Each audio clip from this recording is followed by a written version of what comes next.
It's a live look inside Citizens Bank Park. Yes, the rain is falling, but the hope is Game 2 of this 3-game series between the Phillies and the Atlanta Braves will be played. The Phillies with 89 wins, they lead the National League East by 8.5 games over the Atlanta Braves. And take a look at the magic number to clinch the NL East title. Hi, everybody. I'm Tom McCarthy, along with Gary Matthews. We'll chat with Wheels in just a little bit. All right, it is raining here in South Philadelphia.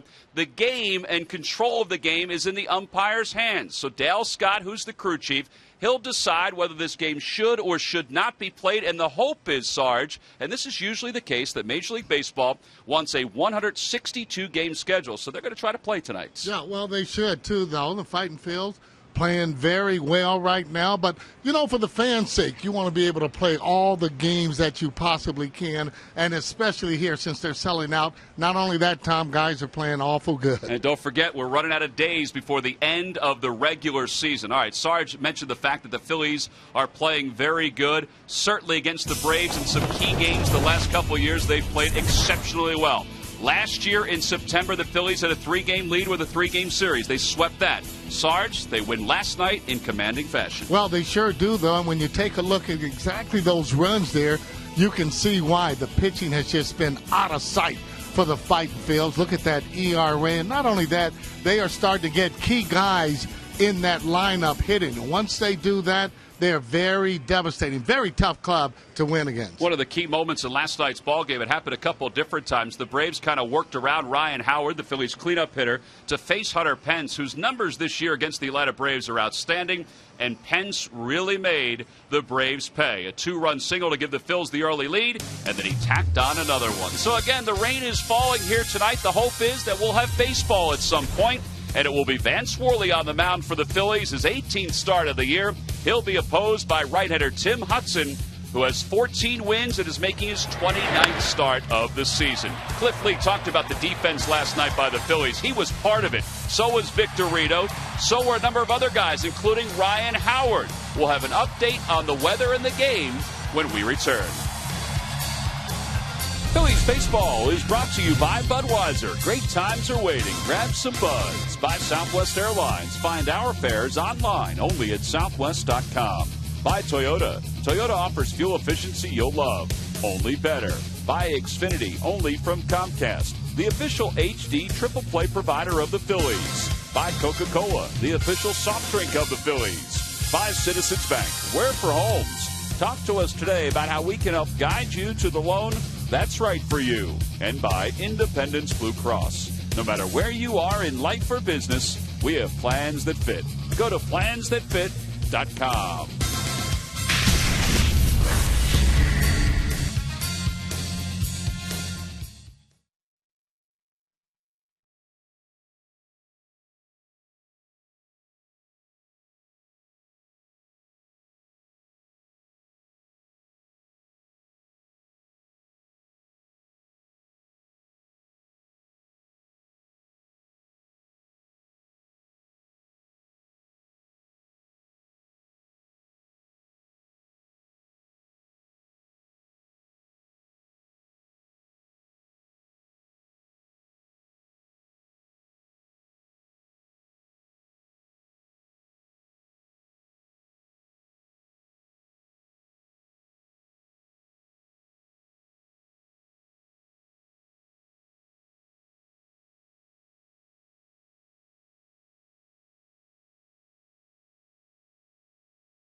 The crew chief, Dale Scott, said he has decided to start this ball game just shy of 9 p.m. Eastern time as the weather clears up. It's a cool night here in Philadelphia. Grounds crew just putting the finishing touches on the warning track. They did such a great job. There was so much standing water along the warning track, and they took care of business as they normally do to get this field in playing shape. Let's take a look at the Braves lineup. It's brought to you by Xfinity, only from Comcast. Leading it off in center field, Michael Bourne. Martin Prado's over in left field tonight, batting second. Brian McCann hits third, followed by Dan Uggla and Chipper Jones. Freddie Freeman bats sixth, and the bottom third of Gonzalez, Constanza, and Hudson to face Phillies right-hander Vance Worley, who is ready to go. Michael Bourne digs in, and the first pitch of the night. A fastball in there for a strike. We're underway. Well, this is a game that, they want to play it. At this point in the season with no open dates, the Braves have to go to New York for a doubleheader on Thursday. It was really important if they could somehow get started tonight, and thankfully they have. Popped up, foul territory, third base side. Polanco over, makes the grab right at the railing, one away. It's a rain delay of 1 hour and 52 minutes. And the fans were very patient waiting this out. That's right, we haven't done any of this stuff yet. Southwest Airlines scouting report as we were just underway with Vance Worley. The pitch that has really made him is that little comeback sinker that he's able to throw right now on his fastball. He gets a lot of called third strikes with it to left-handed hitters, and you see how hot he's been, and the Phillies seem to almost always win when he goes out there. Martin Prado's the hitter with one away. Prado takes a strike. Vance Worley is 10-1, an earned run average of 2.85 coming into this game. And Wheels is right. The Phillies just seem to win his games. Well, they've won his last 13 starts, 6-0 here and 7-0 on the road. So that's pretty amazing. Martin Prado is contending that he was hit by that pitch, although just barely nicked by that pitch. And Dale Scott said, 1 ball and 1 strike the count.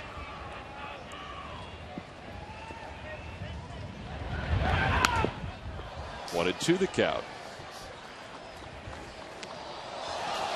Well, it's time now for our Nissan Keys to tonight's game, underway just before 9 o'clock. Well, the Braves #1 out there tonight, and Tim Hudson, and the Phillies, well, we just talked about it. Very comfortable with Vance Worley. In the dirt, 2 balls and 2 strikes. Speaking of comfort, he has been comfortable with Brian Schneider behind the plate. Schneider has caught 15 of Worley's starts this year. And the Phillies are 13-0 in Worley starts with Schneider behind the plate, and he's 9-0. You see his ERA among rookies. Craig Kimbrell's tops, and Worley is in the mix with those leaders.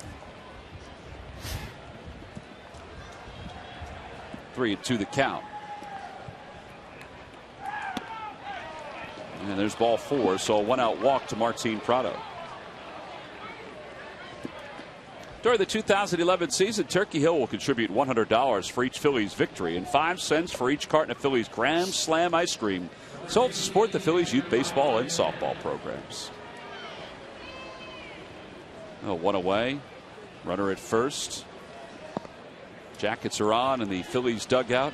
Kind of an April-May night is broken out here. And it's supposed to be real warm again tomorrow. And the Phillies will hit the road after that, and they'll take on the Brewers for 4 and the Astros for 3. So 2 ballparks with roofs. So they're going to play 7, no matter what happens. McCann takes a strike, and it's 0-1.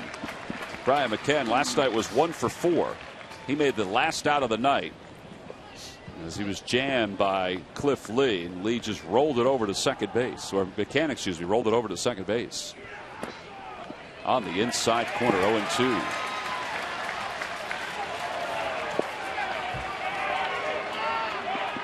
I think that's that pitch we were just talking about, and McCann says there's no way it ran back. And he has to go out and sit in front of Dale Scott all night, so they're not off to a good start. Dale Scott's the crew chief. Jerry Beals at first, C.B. Buckner at second, Dan Iassogna over at third. The 0-2. And a breaking ball low, 1 ball and 2 strikes.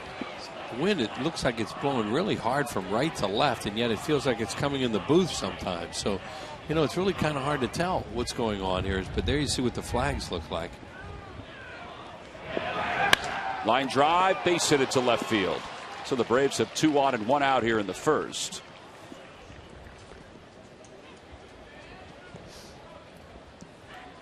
Yeah, that'll bring Dan Uggla to the plate. So second hit of the series for Brian McCann. Uggla was 1 for 3 last night. Overall, 32 home runs, 70 runs batted in. Last 59 games, Uggla has 23 home runs and 43 runs batted in.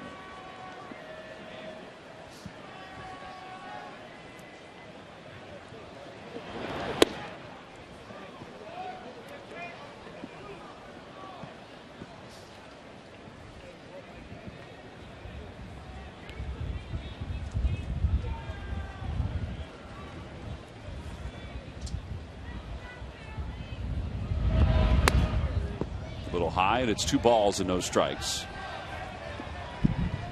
Worley's pitched in 2 games against the Braves during his career. He's gone 6 innings total. One of those appearances was earlier this season. He has great numbers against the National League East, though, this season. He's 5-0 with a 1.96 ERA at home and 5-1 against the East overall with a 2.11 earned run average. Yeah, the one really shaky game that he had against the National League East was in New York against the Mets at Citi Field. 2-1 the count to Uggla. On the outside corner, 2 balls and 2 strikes. That's Worley's slider.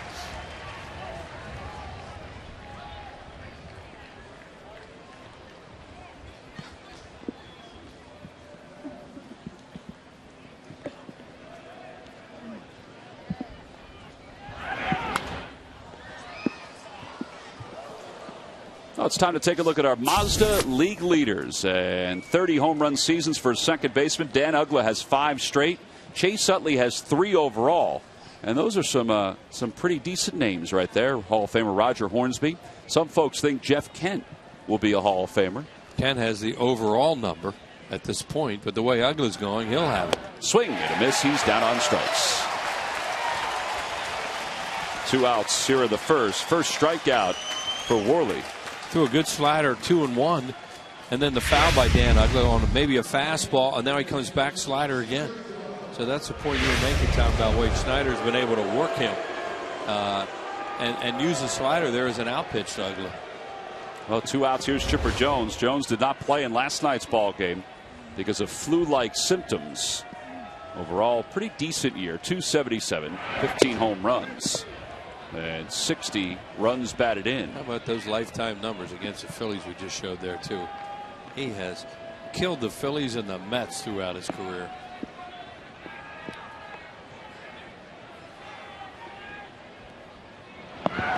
It was kind of surprising not to see Chipper Jones in the lineup last night, even with flu-like symptoms. But Freddie Gonzalez decided to use some caution and not start him at third. Martin Prado started at third. 2-1 the count to Jones. Well, right now they say he's swinging the bat very well, and he's playing well because he's healthy.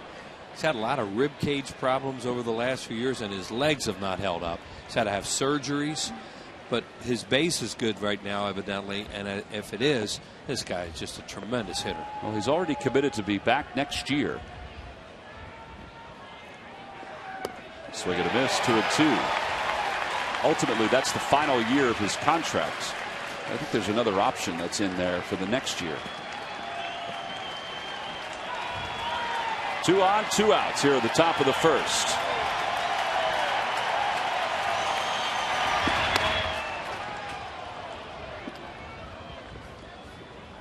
Freddie Freeman waits on deck. Chipper Jones is such a good fastball hitter. You wonder if they would try that little comeback sinker right now and try and freeze him as opposed to a four-seamer, because he's looking fastball right now. The runners go. Ground ball toward first, a foul ball. Throw him a breaking ball.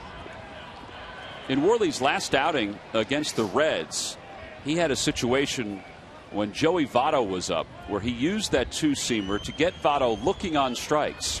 He missed it the first time, and then Brian Schneider called for it again, and Worley said to me after the game, he said, I just felt like I had to try it one more time, but I was leery about getting it over the plate too much, and he threw it right on the black on the inside part of the plate. Well, that's what happens with that pitch if you miss with it.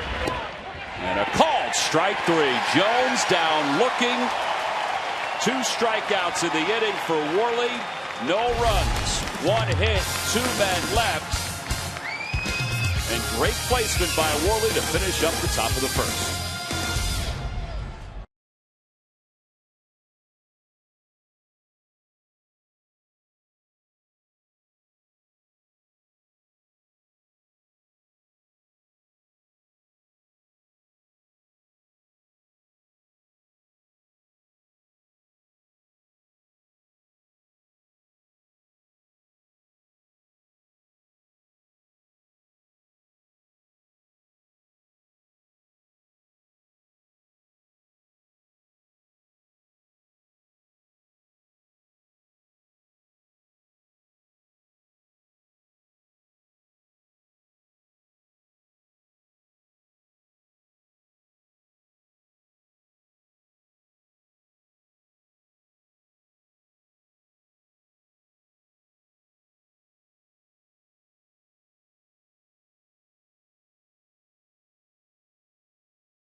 Inside the High and Inside Pub. That's in the upper deck here at Citizens Bank Park.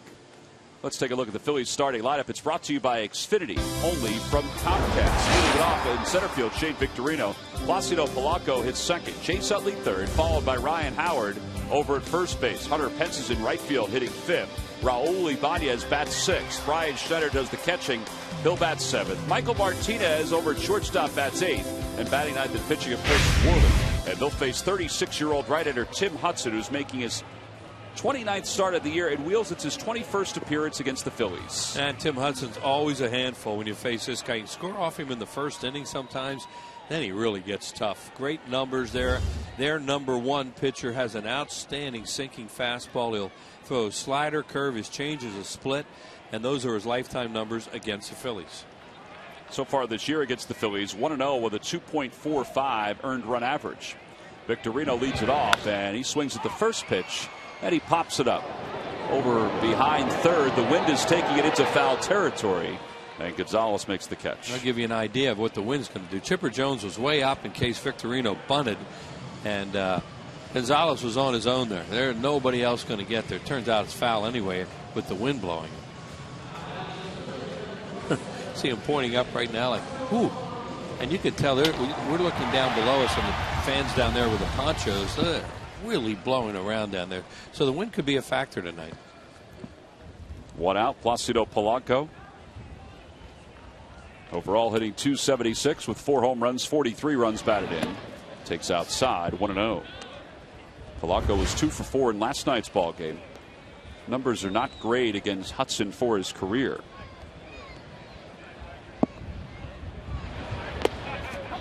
Well, he hit him last year and really put his season in a funk when he hit him on the elbow.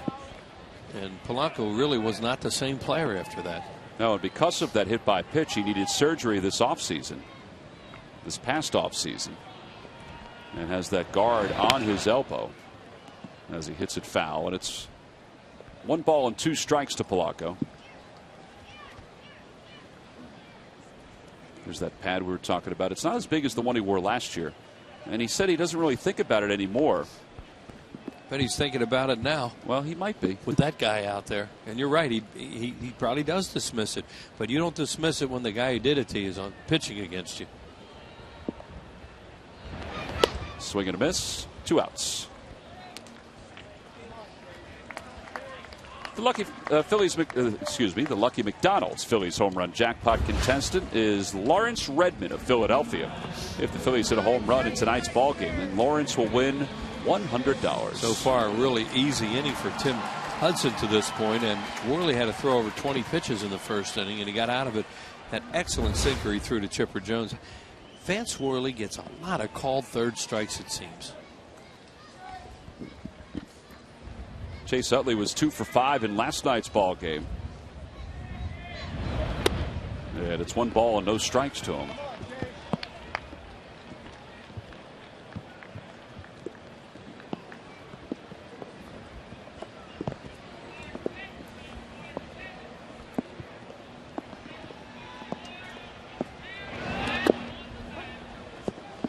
That's a tough pitch. 1 ball and 1 strike to Utley. Brian McCann said something to Dale Scott about a strike that was called to him. Chase Utley just said something to Dale Scott about that last pitch. I thought McCann's was more of a strike than Utley's was. Outside, 2-1. Well, the home plate umpire tonight is down there blinking through the wind and the rain too, like everybody else. Only he has to really see the pitches.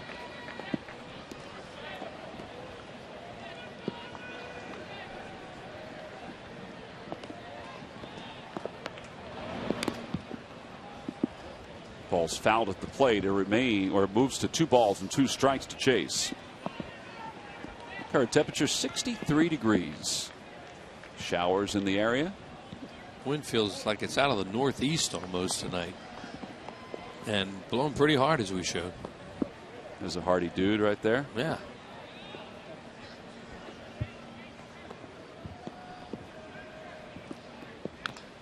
Utley out in front, and it remains 2 balls and 2 strikes to him. Chase has 10 hits in 45 at-bats against Tim Hudson. Jimmy Rollins is dressed for the conditions. Jimmy is eligible to be activated off the disabled list, but Ruben Amaro said yesterday that they were going to take it day by day. Jimmy did a lot of things yesterday. Ground balls, he ran a lot. In the air to right center field. Will this one get through the wind? Bourne going back. That one is gone! Home run, Chase Utley. Solo shot here at the bottom of the first. And just like last night, the Phillies take the early lead against the Atlanta Braves. We talked last night about Chase that hit 2 balls really well to center field last night. That's always a good sign for a hitter when they're hitting the ball in the middle of the field and driving it like that. And this time he hits the ball out of the ballpark. That looked like a slider cutter maybe, and it hung in the middle of the plate, and that thing jumps out there, and Jesus Tiamo makes a nice play. First home run for Chase since August 21st. Lawrence Redmond of Philadelphia, you just won $100 courtesy of the McDonald's home run jackpot. Well, it's nice to get these early leads, particularly against a guy like Tim Hudson, and Ryan Howard serves it the other way. With the overshift, he hits it right where the third baseman would have been. John Smoltz is in the ballpark tonight, the great right-hander from the Atlanta Braves, and I wonder if he thought about a home run he threw to Chase Utley that went right in that same spot in the bullpen one night. Here we go. Right over here. Normally you would have a fielder in that area. Chipper Jones would be there, but with the overshift, you saw where he was playing. And it's not like Ryan Howard's trying to do that stuff. You know, the pitch was away and he hit it that way, and that's nice.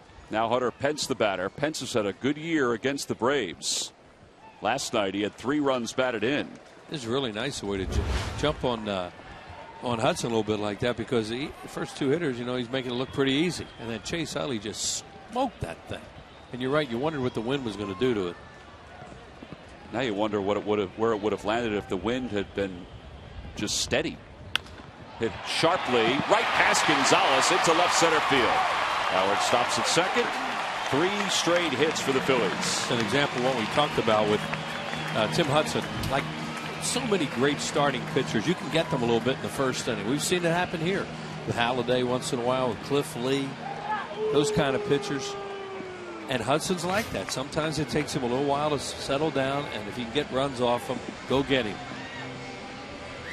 There's Cliff Lee, who was wonderful last night. His 6th shutout of the year. 16th victory. There's a lot of talk today about Lee tossing his hat in the Cy Young ring, and I think rightfully so. With 6 shutouts, over 200 innings, over 200 strikeouts. Bob Brookover threw it in there for him today in the Inquirer, that's for sure. Here's Ibanez with runners on first and second. Really tough to score Howard. Ryan talked at length today about his feet. About the soreness that he has from time to time in his ankle and in his foot. Well, that's my point. It's really hard to score him. I mean, even though the outfielders are really deep, it almost takes an extra base hit to score him from second. Ryan said there are days where it just stiffens up on him, and it's more running the bases than anything else that it bothers him. It doesn't bother him at the plate. It doesn't bother him in the field. But he just has an inability to score runs right now, as we've seen a lot lately. 2-0 the count to Ibanez. You know, that's just one of those things. Like the Braves are playing with Freddie Freeman right now and can do a lot of things, but he can't run. So, you know, you just make do. Hit a double.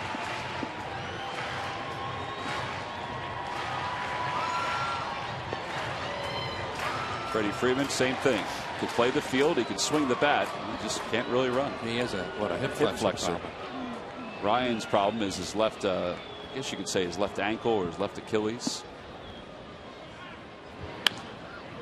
Ibanez fouls another one away, and it's 2 balls and 2 strikes. Hudson had like 6 pitches on the first 2 hitters, and now he's up to 18. 18 first inning runs, including the one tonight. Yeah, and these guys just seem to give up runs in the first inning. They're really good pitchers, and a lot of times, boy, it's tough to get anything off them.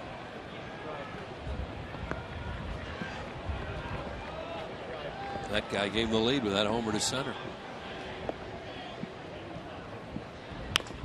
On the hands of Looper to right center field. That's going to drop in for a base hit. Bourne left his feet. That enables Howard to score. 2-0 Phillies. Yeah, we talked about Ryan. He does all he can out there, and it's really hard to score him. But with 2 outs, he's running. If there was 1 out there, he can't score, no matter what would have happened there, because he wouldn't have been able to get off second. But with 2 outs, he's running all the way. The ball bloops in front of Michael Bourne, who does all he can here. Dives, can't get there, blocks it. Ryan Howard scores 2-0 Phils. Kept it in front of him. And Pence went to third. Schneider's the hitter. Howard will catch his breath. There's Pence. There's Ibanez. And here's Schneider, who takes on the outside corner. Phillies are scoring a lot of runs with 2 outs lately.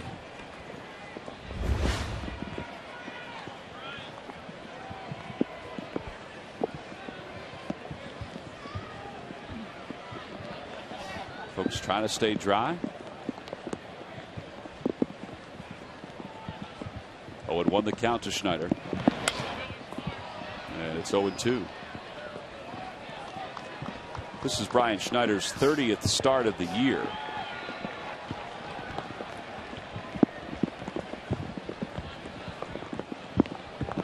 Phillies are 26-3 in his 29 starts.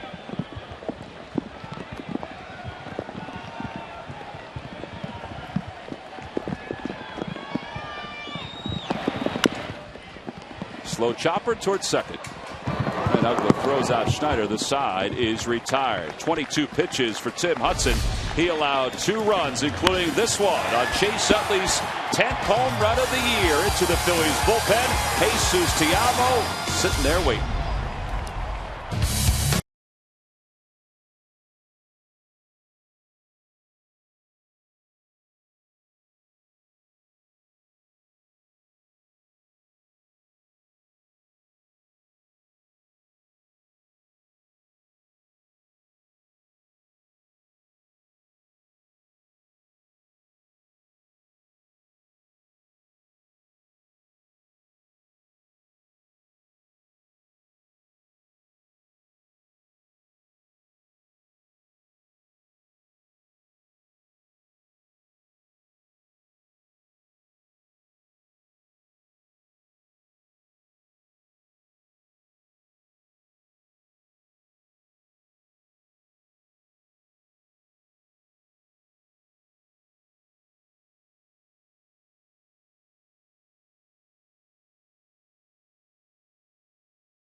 Live or on demand on your computer and your favorite devices. Visit Phillies.com to order and get more details. MLB.tv. Baseball everywhere.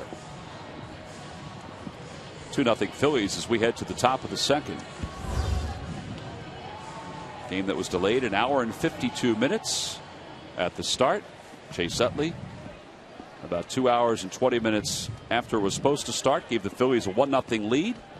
Phillies tacked on another one on a base hit by Ibanez. So we go to the second. It's 2-zip Phils. Freddie Freeman, Alex Gonzalez, Jose Constanza.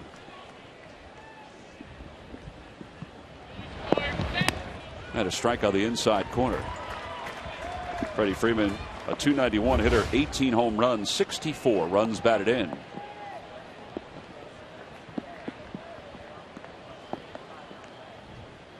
This is a battle of two of the three candidates for the National League Rookie of the Year. Freddie Freeman, Craig Kimbrell, his teammate, who's the closer, and of course Worley. And we talked about that last night, and you know, Kimbrell, it will be tough to beat Kimbrell. I mean, to me, Freddie Freeman, the position player that has a shot at it. Kimbrell's numbers are pretty overwhelming. Last 2 years in the American League, the best closer really among rookies won the Cy Young Award. And a called strike three. There's that two-seamer. And another called third strike for Vance Worley. It's just amazing how many times he's able to do this. Look at Brian Snyder set up inside with the glove for that comeback sinker. Here it goes, and it freezes that left-handed hitter. Powerade Ion 4. Focus, hustle, hydrate, and believe.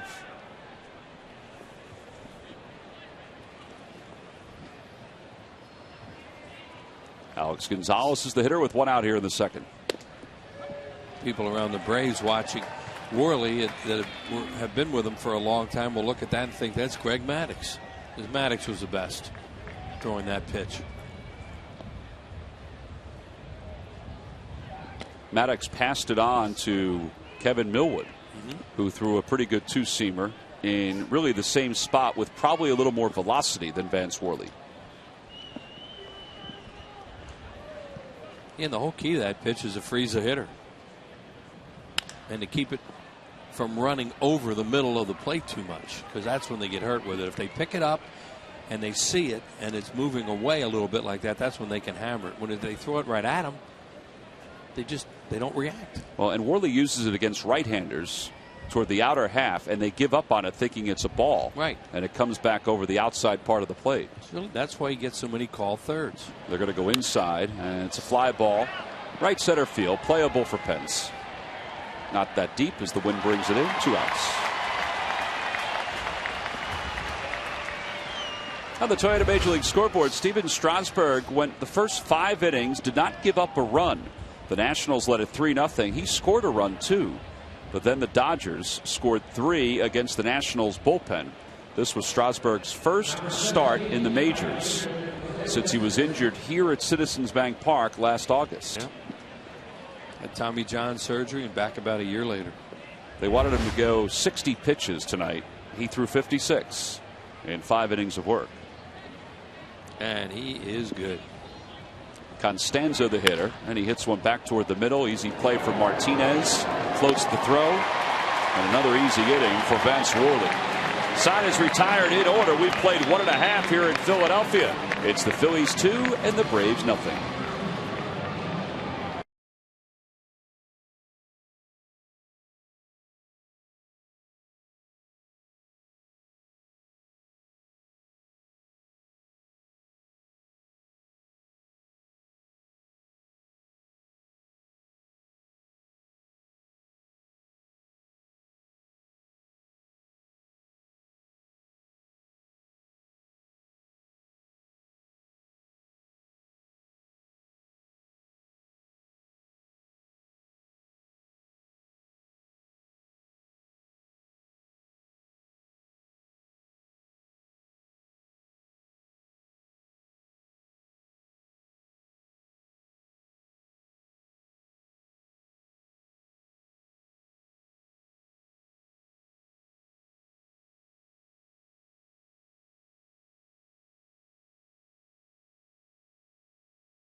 guests join Michael Barkan and Phillies top sports writers to preview the Phils-Braves game and talk about the Eagles' season opener against the Rams on AT&T Presents Daily News Live tomorrow night at 5, only on Comcast Sportsnet.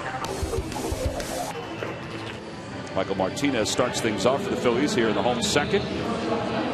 Martinez starting tonight partly because of his numbers against the Braves this year. He's 8 for 20 against them, even though he went 0 for 3 last night with a sacrifice bunt.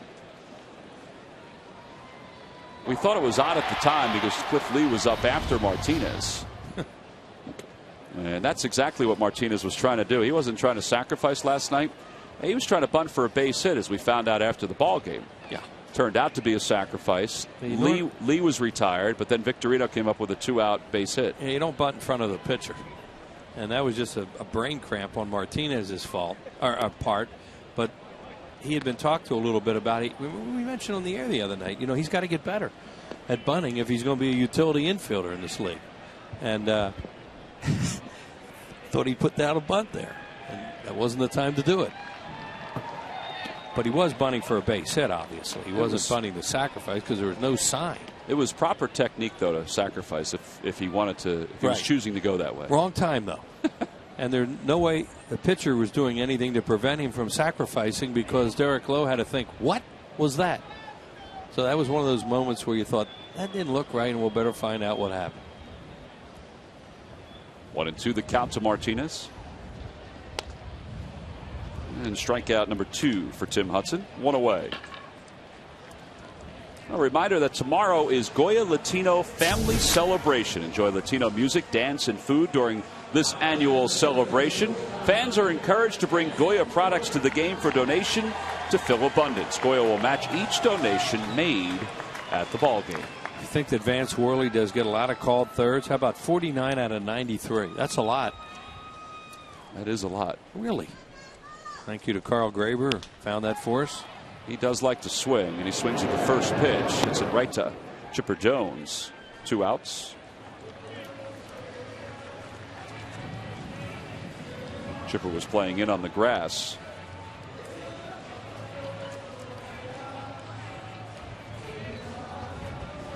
And Victorino, who swung at the first pitch in the bottom of the first, is up for the second time.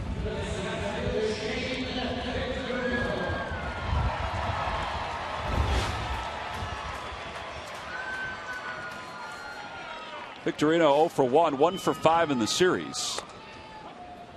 His average at .303 coming in with 22 doubles, 15 triples, and 15 home runs. And the big hit last night after that bunt that Tom was just talking about, and then Lee grounded out and he hit a ball past Prado, did Shane, in the left field for a 2-run single, made it 4-0. See, that's why you never bunt with the 8-hole hitter with nobody out, because you don't expect, even though it's Lee, to get a hit, and then you're looking at your leadoff guy getting a 2-out hit to do something. But it all worked out last night. Down and away, 2-1 of Victorino. I mentioned last night the numbers that Victorino's put up against the Braves this year. 421 with 7 runs batted in. He has not played every game against Atlanta because of injuries. That's during the course of 9 games.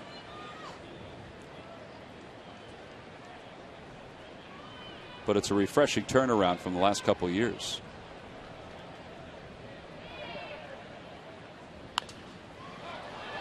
Threw him the same pitch that he got him with in his first at bat. This time, though, it goes foul.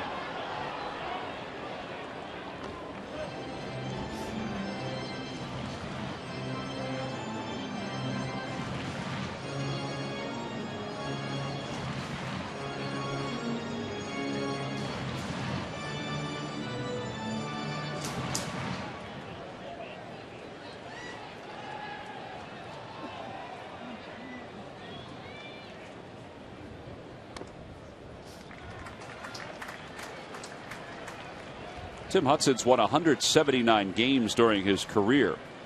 Pitched in the American League in the first part of his career before he was acquired by the Braves.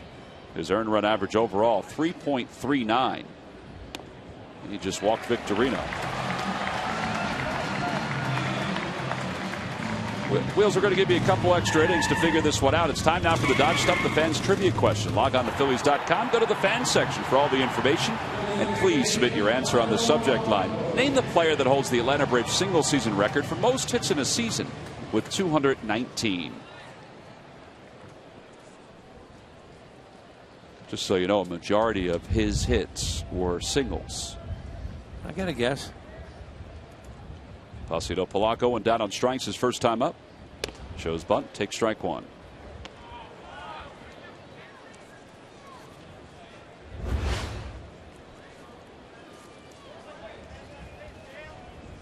The rain has really lightened up over the last 10 minutes or so. Yeah, there was a real heavy burst at one point, and Mike Buchholder, the Phillies head of the ground crew chief, went out there and talked to Dale Scott, and I guess he told him, hey, you know, this is going to happen. It's going to go through, hopefully. And the umpires are going to do everything they can to get this game in tonight, and they've done a wonderful job so far, and along with this great ground crew here. We mentioned the decision to play and complete this game is in the hands of Dale Scott and the umpires. Now, you know, I would think they are. They always used to be. You know, a lot of things change, but they always were in communication with someone in the league office, or more than someone, and they go back and forth. And these games are so important right now. They need to be played if you can, and that's why they waited here tonight and are doing everything they can to get this game in. They got all that diamond dry down off the third base line, ready to go if they need it. Right. That's what I mean about this ground crew. They do a tremendous job here day in and day out. And, you know, they'll tell you they're lucky to be working with this great field, too, because it drains so well. And everything about it is top notch. But, you know, the people that work down there, they work really hard and do a good job. You can run on Hudson.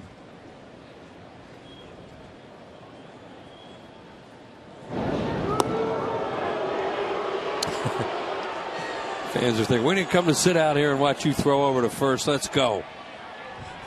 You can't blame him, though, with Victorino. That guy's, come on, let's go.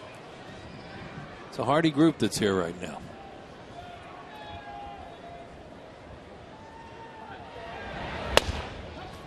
Wanted to the count to Polanco. Fastball toward the outer edge.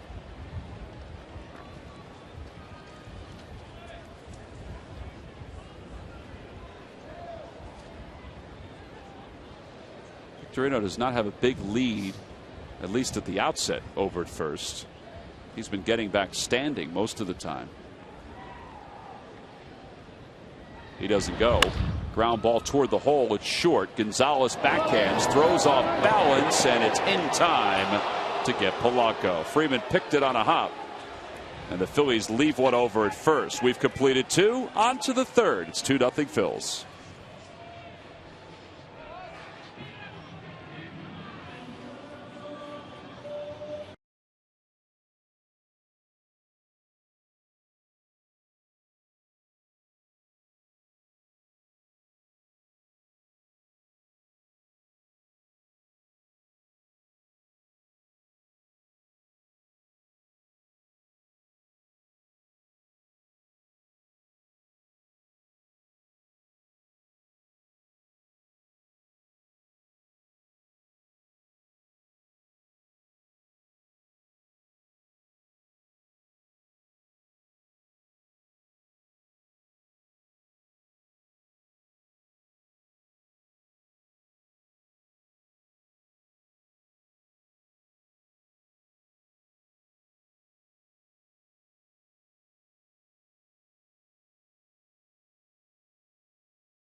Phillies.com/schedule update to get a full list of which tickets should be used for which games. You have the day-night doubleheader on the 27th, or excuse me, on the 15th, from the 27th of August and the 28th of August. Then on September 20th, it's a 1:05 game from the 14th of August. Again, go to Phillies.com/schedule update for a complete list of games that are coming up in September. You can also purchase some tickets if you don't have them for those 3 games.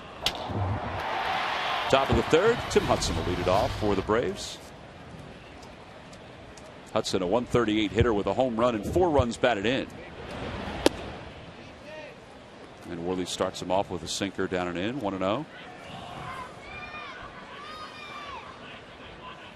It'll be Hudson, Michael Bourne, Martin Prado. 9-1-2 for the Braves. And it's 1-1. Well, Greg Gross joins us from down in the dugout as the Phillies are in the field. And Gigi, I would think that you watched a lot of guys take some extra BP during that rain delay. Yeah, we did. There's a lot of swings taking place today. How important is it just for those guys to stay loose when you have a delay before the game starts, or even a delay, during the game? Well, it is tough, but fortunately, in today's ballparks, where you have multiple cages underneath and exercise rooms and things like that they have now, they can keep warm and keep moving and get swings and throw and all those kind of things. So they were pretty much ready when the game started. Gigi, speaking about getting ready, what's the best approach to a guy like Tim Hudson? Well, he's tough, Wheels, because he mixes his pitches really well. And as you've seen here early, even with nobody on base, 3-2 count, he'll throw a breaking ball. And we got to try and lay off those kind of pitches, make him get the fastball up and try to, get him to throw a number of pitches and work him that way. Placido Polanco fields the grounder by Hudson, who's barely running up the line, 1 away. Hey, one other thing I was thinking, Chase Utley hit some balls really hard to center field last night. It looked maybe a good sign. Now he hits a ball out to center field. Does that show that a hitter's starting to get a little bit? Well, I think Chase has been fine. The last, maybe the series in Miami, he hit some balls well down there, but they were on the ground right at the second baseman. And, you're going to go through those things. And people here have a tendency when somebody has, a bad game or 2 bad games in a row, it's a little bit of a panic. And, Chase he's going to be fine. It looks like he's had his legs underneath him for a good period of time here. And I just think it's just a matter of time till he gets hot. Michael Bourne just picked up his 12th bunt hit of the year as he butted that in a perfect spot right past Vance Worley and out toward Chase Utley. Well, I thought today, Chase's swing, Gigi, he just looked like his timing was right where it needed to be. Yeah, I think it's coming around. He's had streaks and flashes of the Chase of old, and I keep saying it's hard to come back when your only big league competition at this speed was all the way back in October, and then you miss all spring training, and then you start the season, and the pitchers are that much further ahead of you. And Chase is a competitor, and he wants to do well, and he wants to. Like any of them, they want it to happen yesterday. And but I think he's held his own. The thing that I notice is he's running real well. And if he's running real well, it's just a matter of time he puts everything together. We were talking about that a little bit earlier. Let's see what we got here. Utley flips to second for 1. Martinez to first. One hop off the glove of Howard. That was a tough play for Ryan. And there are 2 outs. Talking a little bit earlier that Chipper Jones looks like he has his legs under him. You're talking about Utley's legs, Gigi. How important is that to hitting, that your legs are strong? Well, that's your whole base. That gives you your balance and adds for your drive when you swing and all those kind of things. It's you have to have a good foundation, whether you're a pitcher or fielder or hitter, whatever it is. You have to have your legs, and if you don't have them, you try to compensate in other ways, and it causes problems. Brian McCann is the batter with 2 outs here at the top of the third. And Gigi, we haven't talked to you since the Phillies acquired Hunter Pence. From your perspective, how much has that balanced out the lineup for you? Oh, it gives Charlie a whole lot of options, and I think you've noticed, since he's been here, he's that threat, and he's right-handed, and it just. it goes along with Howie and Chase and our switch hitters. But one of the biggest things has been, the emergence here lately of John Mayberry being able to come in and spell guys and when they were out and do a good job from the right side and got some really big hits for us. So it's been a combination of Mayberry doing well and also the addition of Hunter. Could you see this coming with John last year when you had him in AAA? Oh, I wish I said I could. But what I saw over the last 2 years was improvement in a lot of areas. And now he got a chance to play, and he's taking advantage of that opportunity. And the success really helped, and that's, you see him laying off a lot of bad breaking balls or even breaking balls that are close now, which in the previous 2 years, they would have probably been strikeouts. Do you hear any of the Phillies hitters talk about Worley and his success and what he's been able to do on the mound? I mean, I know they don't face him, but what do they see, do you think, Gigi?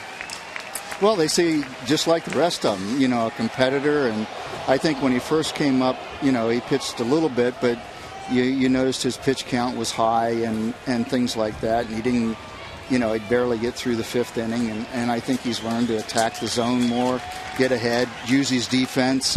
And I think, he's right there. He's been phenomenal here, the last, 2 months.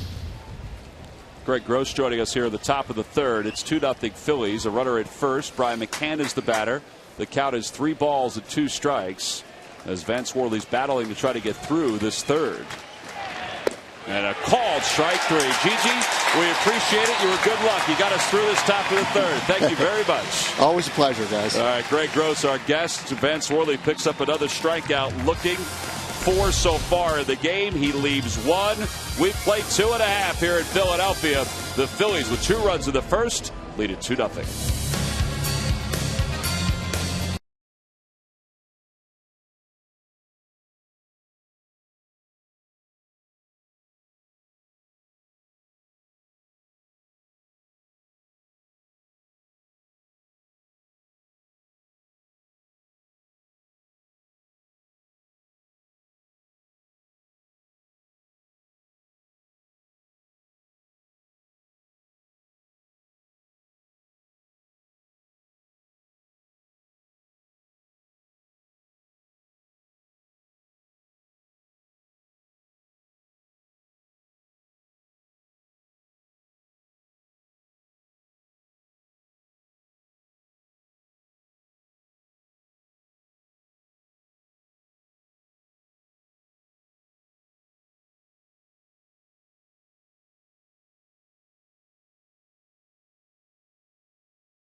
Our fares online only at southwest.com. By WB Mason. Who but WB Mason for amazingly low office product prices?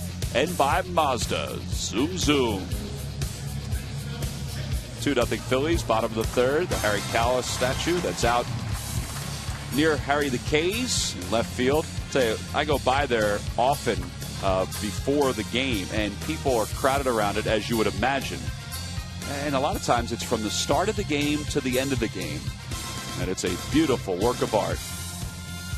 Been here at the ballpark less than a month. It is a tremendous photo opportunity. It sure is. That's what people do a lot. You see them standing out there and have their photo taken with it. Why not? How about Worley last inning with that pitch? He just froze McCann again. I mean, another hitter. And Brian McCann battled. He's his best hitter on their team. And he almost like he walked away nodding like, what a pitch you just made on me. There was a resignation to it that it was almost, to me, it looked like grudging respect from a really good player who understands how tough it is to make that kind of pitch.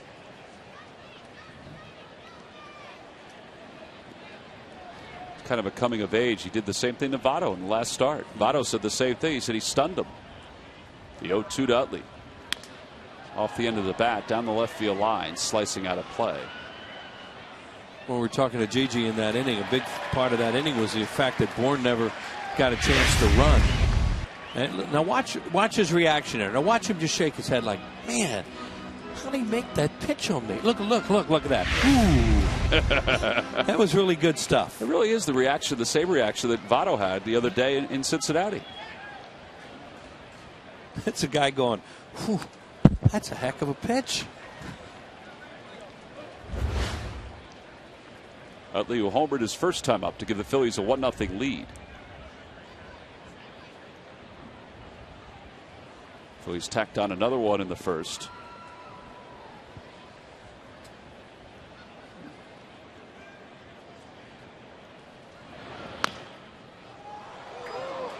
The ball skipped right off the roof of the dugout. Nice play by a gentleman who took the carom, and everybody's okay.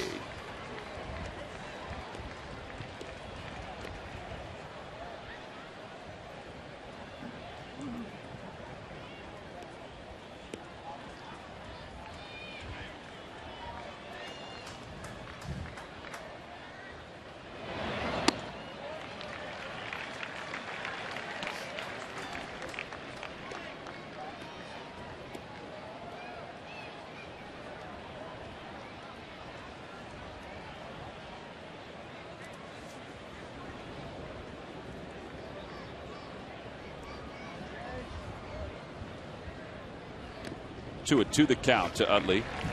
He battled in his first at bat. He's battling again here. A reminder that the Powerball will go off on Wednesday and Saturdays. Look at Wheels, it's up to $107 million. Wow. And the Mega Millions at $37 million. Tuesdays and Fridays.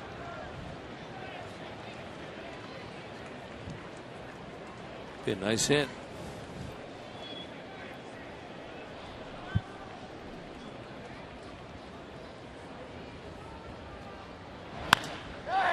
Fly ball straight away center field. Michael Bourne will come in a few steps. Difference is he got his arms pulled in that time as opposed to his arms being out where he really drove the ball. On the Toyota Major League scoreboard, the Cardinals, they're just hanging on right now in the National League Central, shutting out the Brewers 3-0. John Jay has scored a couple runs. He's driven in a run. Phillies will take on the Brewers beginning this weekend, actually beginning Thursday into the weekend. Hamels, Halladay, Lee, and Worley against Narveson, Markham, Wolf, and Gallardo. So the Phillies miss Zach Greinke. Left, right in that series. Brewers are a tremendous home team. Oh. Phillies numbers at home are quite impressive, 47-22. The Brewers are 50-19 at Miller Park. Yeah, that's the way it'll be when the Phillies go in there because they're on the road right now. Ryan Howard hit a single the opposite way. Another reason why there's something to play for. There's a lot to play for because you haven't won anything. But you really want to play for that overall home field advantage if possible. And that's what they're trying to do with the Brewers right now. Howard. You look at the Brewers, Tom, as a team with a chance to be somebody you may play later on. Well, Major League Baseball released today if the season ended today. Phillies will host the Diamondbacks and the Brewers will host the Braves in the first round.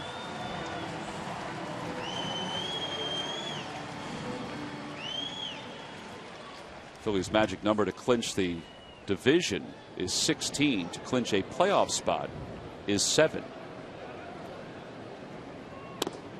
Want to know the count. Hunter Pence with 2 outs here at the bottom of the third.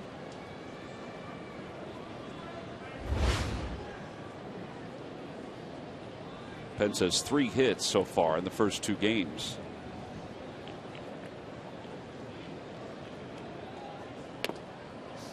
He's 11 for 24 this year against the Braves. Yeah. He had a couple big hits here last night against them. Drove in 3 runs.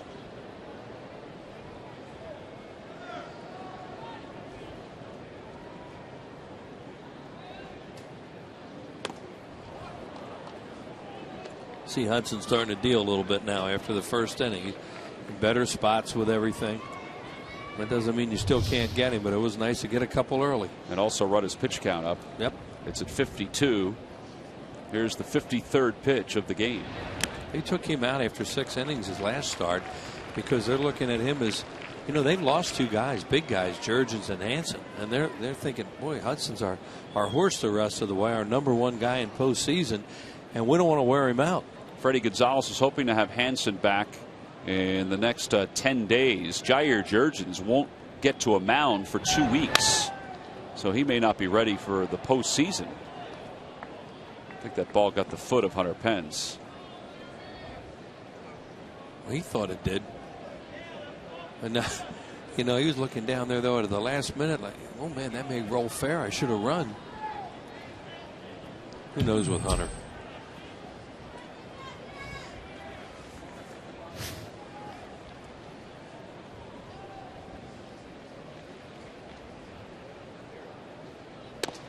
And Pence is rung up, so a couple strikeouts in the inning for Hudson. Phillies go down in order, 4 in a row set down by Hudson.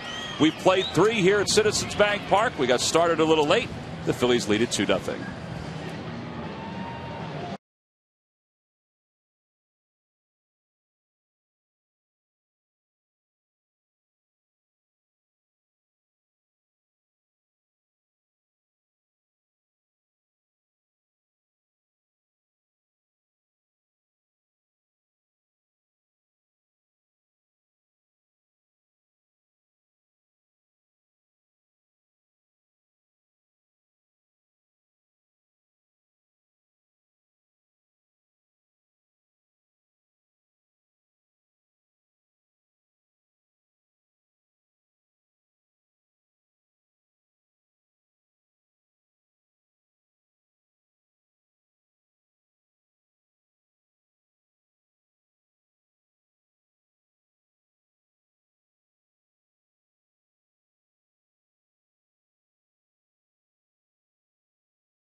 From Uniball with Una Super Ink that never leaks. Who but W.B. Mason. Top of the 4th, it's 2-0 Phillies. And Dan Uggla will lead it off for the Atlanta Braves. Well, Sarge, we don't know what the next few innings will hold for Vance Worley, but again, he has been composed, not rattled. You know, this is a big series, and he's thrown right in the mix. Well, he throws that ball inside. He throws strikes inside, keeping the hitters off balance. Been surprised, though. The breaking ball he's been throwing has really been good so far tonight. And that 2-seamer that we always talk about, it's a fun pitch to watch against lefties because you back them off and the ball goes right over the plate. That's been where it needs to be tonight, too. And that's his put-away pitch, and he takes his time and chooses the time when he's going to throw that, mostly to the left-handed hitters. And, again, that's his strikeout pitch. That's the pitch that he gets those left-handers to look at for strike 3. Are you surprised that teams haven't picked up on it? Well, I mean, it's first time. I mean, it takes a while for them to know a particular pitcher. And I mean, like maybe 1 or 2 years or being able to have him in that same division and see him a lot. But he's just been throwing. He's been throwing good. 2-0 the count to Uggla. And a foul ball. It's 2-1. Hides the ball the way that he should. And his demeanor on the mound, the confidence that he has is, you can see that just about every time when he goes out to pitch.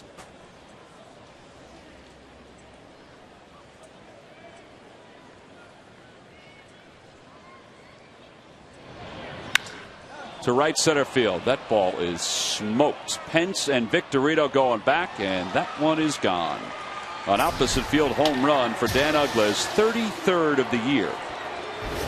And the Phillies lead is down to 1. Well, the one thing Uggla has been doing this year, and that is hitting home runs. Take a look at it, and that pitch there, that's too much of the plate That time he got that center, and he's actually going the other way. Looked to be something coming right in there on him. A strong hitter, very strong. So still nobody out. Chipper Jones, who struck out looking his first time up. Up for the second time against Worley. Talked about the wind coming in from right center field. There have been 2 home runs that the wind didn't even affect. Oh. Well, these guys square the ball up. They can hit them out of any ballpark. Since the All-Star game, 18 home runs, 37 runs batted in. He had a 33-game hitting streak. Now he's got a 10-game hitting streak, and Chipper Jones is aboard with his first hit of the night.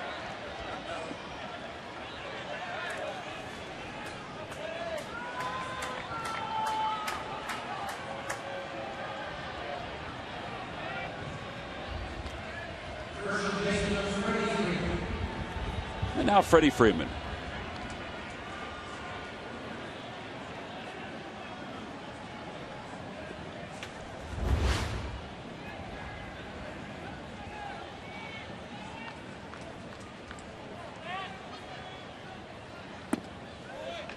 Freeman's one of 4 strikeouts for Worley tonight.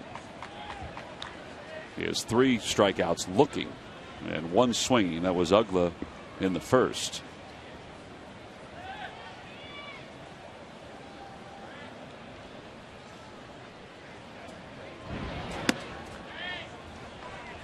Brian Schneider heading out to the mound, have a conversation with Vance Worley. He doesn't want to start pitching behind on these hitters. Talked about the numbers that Worley has with Schneider catching. The opposition came into tonight's ballgame hitting just 193 in games that Schneider's caught for Vance, which is most of them. His earned run average with Brian behind the plate 2.44.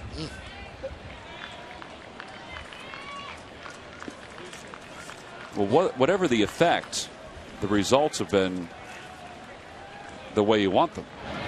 That ball's hit hard too into right field. So 3 straight hits for the Braves, and now they have first and second with nobody out. Yeah, and those balls are all been hit pretty hard there. Ugla going deep, 2 singles. Chipper hit his hard. Freeman hit his hard right through the hole. He made a good pitch on Alex Gonzalez the last time to get Gonzalez to fly out to right. See what Freddie Gonzalez is going to do. Could bunt if he elects to do that. Looking for a double play.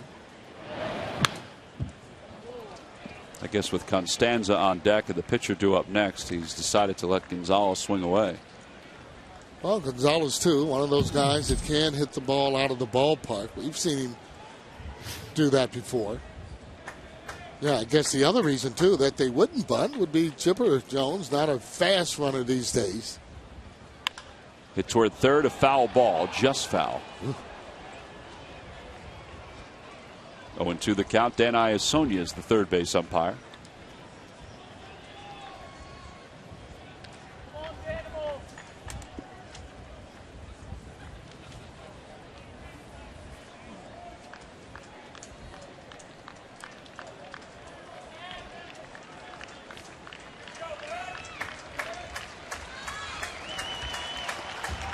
Swing and a miss.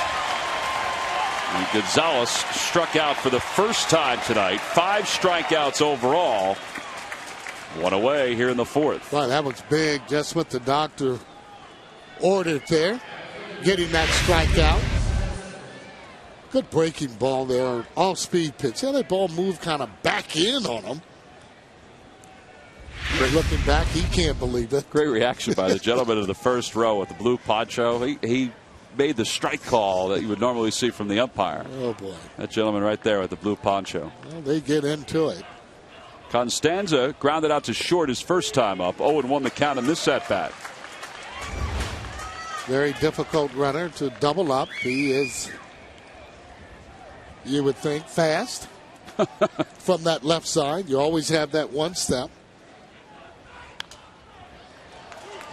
See, and those are the kind of guys when you see that swing, you know, they're trying to, and what he should be doing, trying to get that ball on the ground to utilize the speed.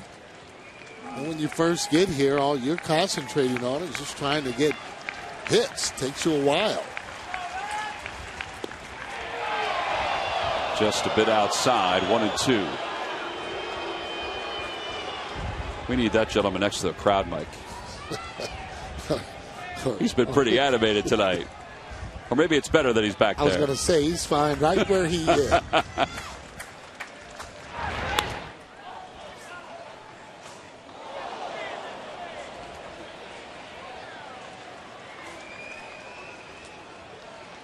Constanza down in the minor leagues. Signed as minor league free agent by the Braves. He had over 3,000 at-bats in the minors. Wow, that's a lot. Without a cup of coffee in the majors till this year.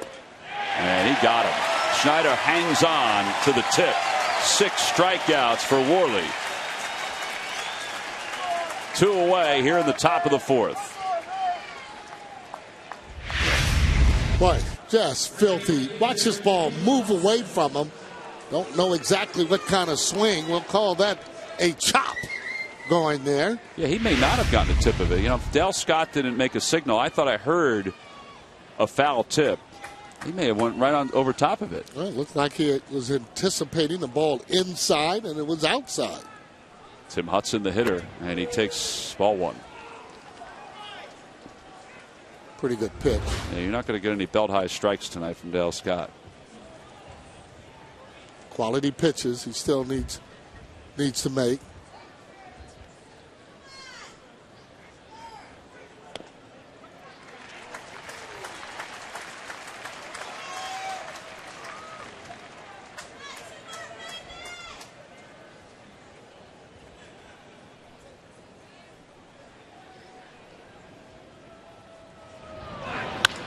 Hit to the right side, easy hop for Ryan Howard. So Worley gives up a run here in the 4th on the home run by Dan Uggla, but then leaves 2, picks up a couple strikeouts along the way. We may have had a long rain delay, but that gave us more time to find some cheesesteaks. We go to the bottom of the 4th. The Phil's up 1.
University Hospitals. Call 1-800-JEFF-NOW. Buy the Quality Plus Ford stores.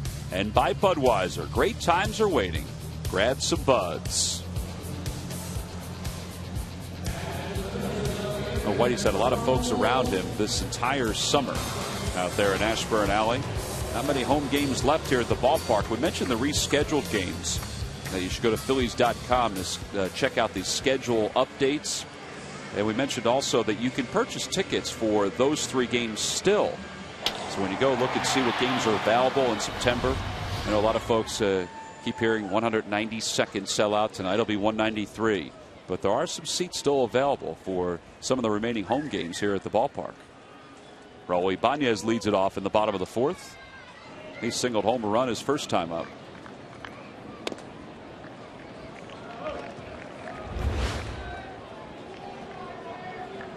68th RBI of the year for Ibanez.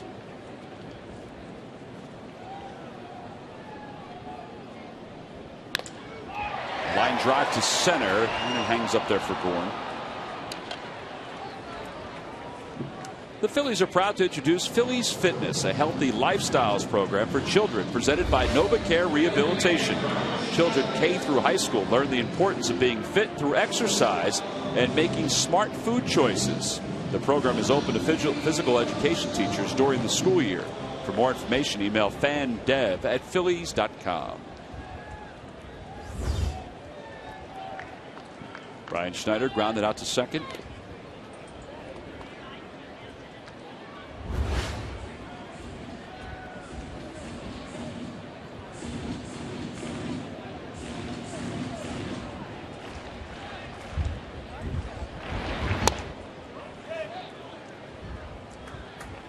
Those swings is Dan Iasonia.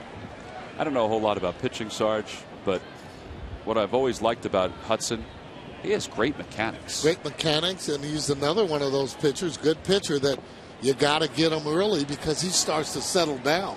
Evident of the first inning when he actually starts to make his pitches, and that's what he's been doing.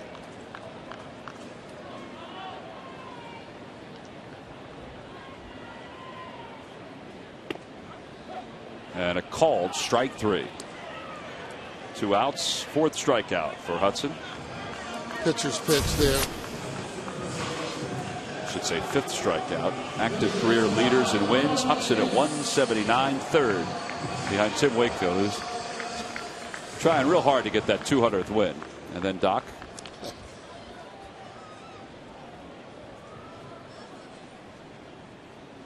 Michael Martinez is the batter. Well, it's a tough pitch there, borderline, could have been low.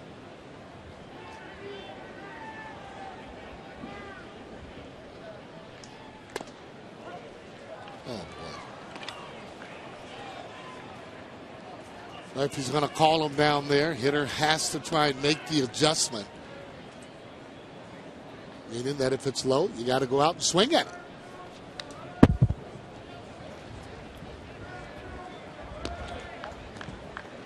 Yeah, he's been pretty consistent low in the zone. Not as much belt high or even a little higher.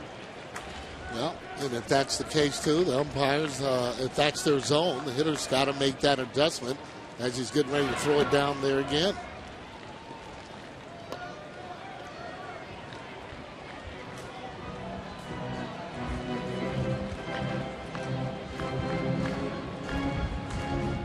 Third straight start for Martinez. He started at third on Sunday and at shortstop the last 2 days.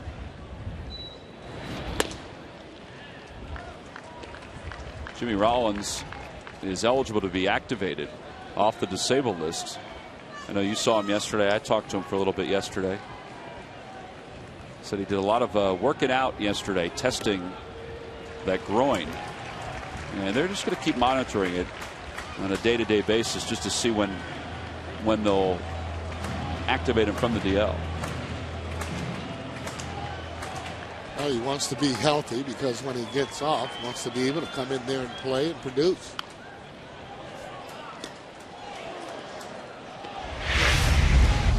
There we go. Rollins taking ground balls during BP. Prior to that, he ran the bases, did some agility drills. I said, how do you feel? He goes, I'm tired.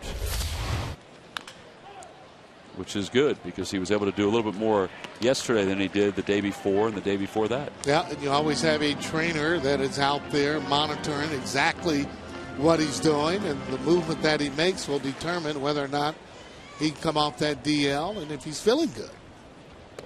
Inside, ball 4. That's a good at bat. Had early strikes on him, worked the count, fouled off some pitches, and more importantly, get a chance to turn the lineup over with your pitcher coming up, which is always important, and especially at close ball games. Well, an 8-pitch at bat that moves Hudson's pitch count up to 70 as Worley digs in.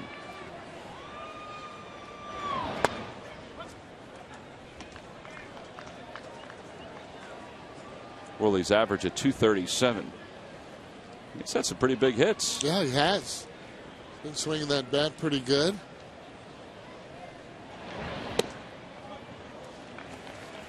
And Tim Hudson, however, a pitcher that will mix them up on you.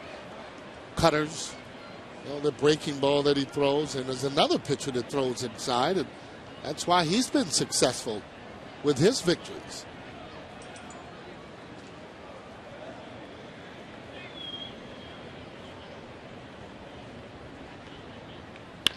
That ball is smoked. Diving stop by Jones. Short way to Martinez. And the side is retired. 5-4 on the putout at second. Vance Worley hit that ball as hard as you can. And Chipper Jones has been a very good defensive third baseman over the years. Even though he's getting up there in age, he just showed it right there.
It's no errors for the Phillies. 1-5-0 for the Braves. Phillies nearly had their fifth hit off the bat of Vance Worley. This is last night, Sarge. Take us through this. Well, there's a ball that goes through, and Prado misplays that ball, and you can see that ball was right on him. End up scoring 2 runs. This ball is smoked. Here's the difference right now as that ball hit even harder as Chipper goes and stretches out, throws the ball right on the money. So pretty good chance that if Chipper was there last night, that ball would have been gobbled up. Wouldn't be in left field. I mean, he might have missed it, but it wasn't going to be in left. Michael Bourne bunted his way on his last time up.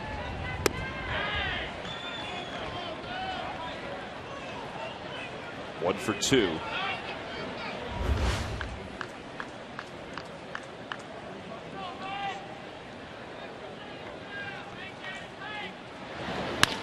Over toward first, a foul ball.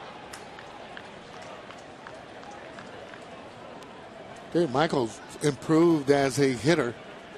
Well, used to not drive the ball as much. He's driving the ball. He is just not a leadoff hitter that is a slap hitter. He gets his single, he can bunt. And when he gets his single, he hits the ball decent, hits the ball hard. Great speed. He starts the season. He wants to score 100 runs. And he gets another base hit, this one to center. And now you got to keep an eye on him with 49 stolen bases. Worley up to 75 pitches. Well, yesterday Hunter Pence talked about Michael Bourne as a teammate, as Rich Doobie charting the pitches for Vance Worley. Michael Bourne paid Pence the same kind of compliment prior to yesterday's game. He said about Pence, that's a teammate I had a lot of respect for, which is essentially what Pence said about Michael Bourne, the way he works, the way he plays. We learned a lot from each other. I know I learned a lot from him on how to prepare for a ball game. I mean, these are two guys that are just now reaching their prime, that will reach their prime with other teams. And good players, for sure. Different type of player. One drives in runs, the other scores runs. 2 balls, no strikes to count. Martin Prado. Well, Hunter Pence, one of those hitters that can score 100 and drive in 100.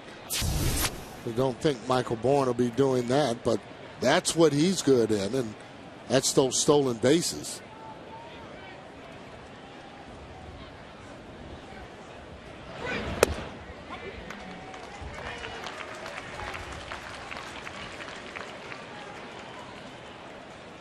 Worley looking for a ground ball.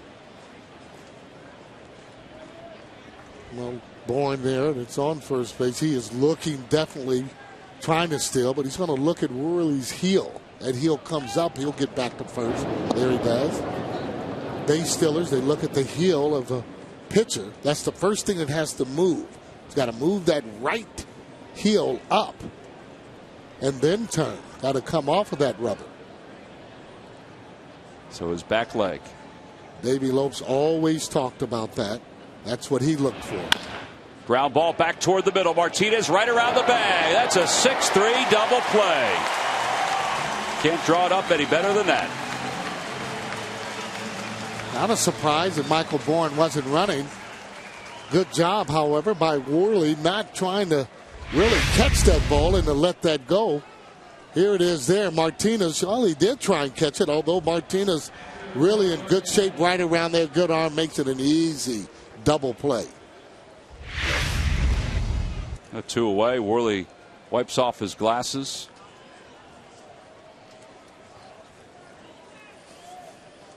McCann singled his first time up, went down looking his last time up.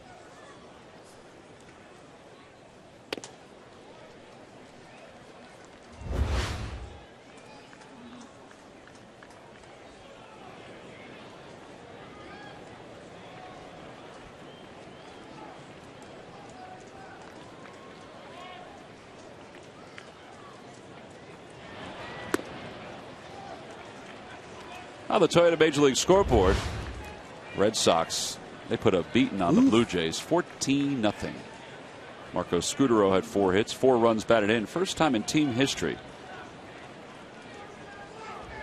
The Red Sox scored 2 or more runs in each of the first 5 innings. That's what they did today. They did announce that Josh Beckett will miss a start. He turned his ankle in yesterday's ball game against the Blue Jays.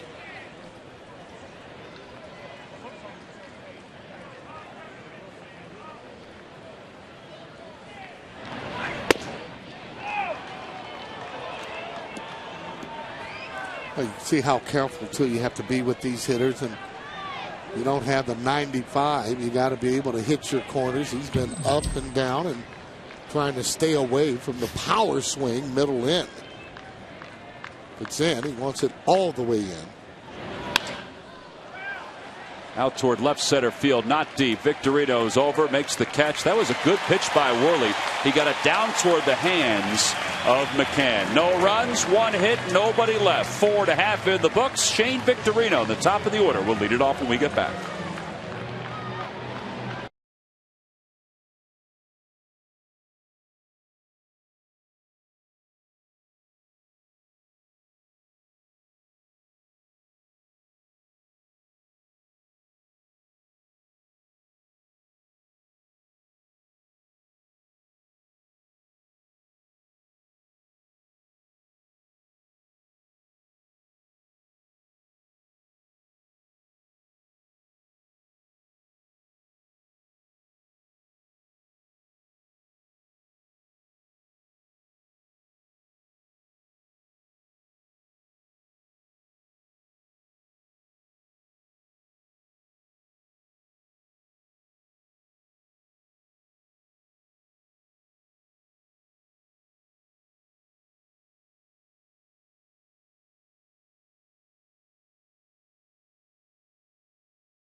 Majestic Clubhouse store now featuring all new outerwear for those cool September nights. Ladies apparel and everything Fanatic.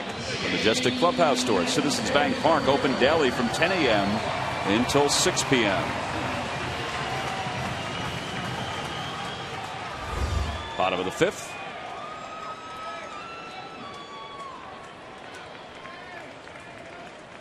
Phillies timeline of team history out near the bullpens on the Wall of Fame, on the backside of the Wall of Fame. Shane Victorino leads it off here in the bottom of the fifth. 0 for 1. Yeah, he's going to start chipping away, getting a few more runs here and there. Sarge, what do you remember about your team history, September of '83? Where were you guys about this point, early on? I mean, were you feeling good about it, or? Well, yeah, we were feeling good after the season ended because we were starting to play very good. Before, early on, I mean, we just couldn't seem to get things there together.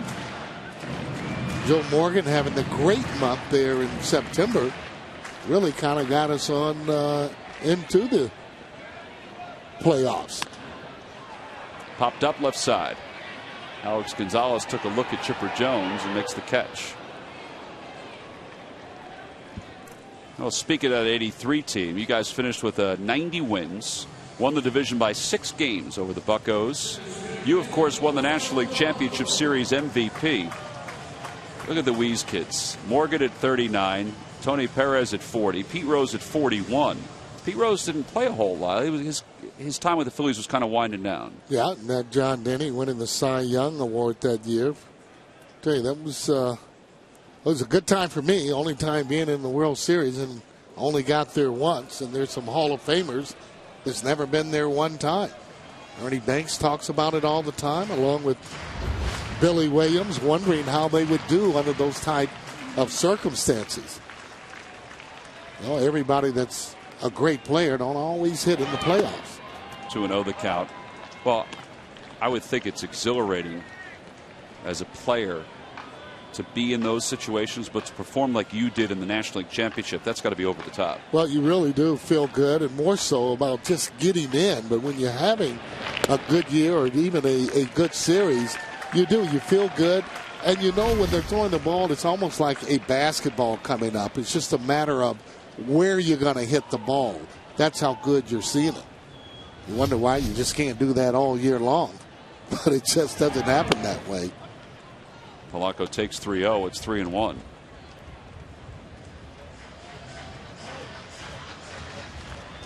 Chase Utley got the Phillies off on a good note tonight in the bottom of the first.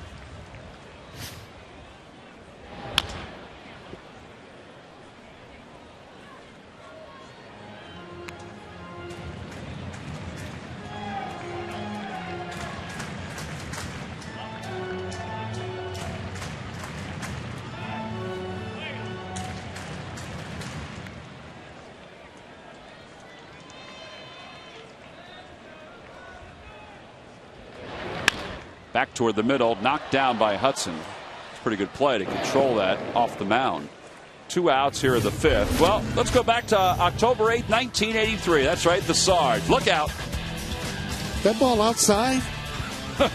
Well, it looked like it was going outside the vet when you hit it. You know what? Right before that pitch, he threw actually a ball down there near the leg area and then threw me a fastball. And the way I talk up here, I look fastball, adjust on all the breaking pitches, and boy, oh boy, really was good to send L.A. home and the Dodger Blue and also Tommy Lasorda. He gets angry with me every time I see him. We're in Dodger Stadium, and he starts to talk loud. Well, next time we're at Dodger Stadium, remind us. We'll play that for him. Oh, yeah.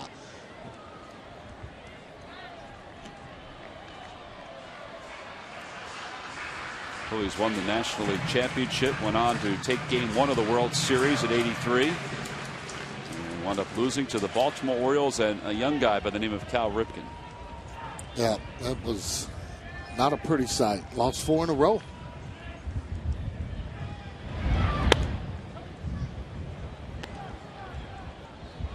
Did you ever see Steve Yeager again after that to talk to him about that bat flip? Well, believe it or not, he just met his kids the last time we were in Dodger Stadium. Obviously, we didn't talk about that. But, no, I mean, we've seen him before, but you don't usually talk about things like that. Towering fly ball, short right field, over toward the line. Ugla is in foul territory, and the side is retired. Phillies are retired in order here in the fifth, 4 in a row by Hudson. Take another look, folks. Sarge back at 83. Look out, Steve Yeager.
The week are all members of the best rotation in baseball.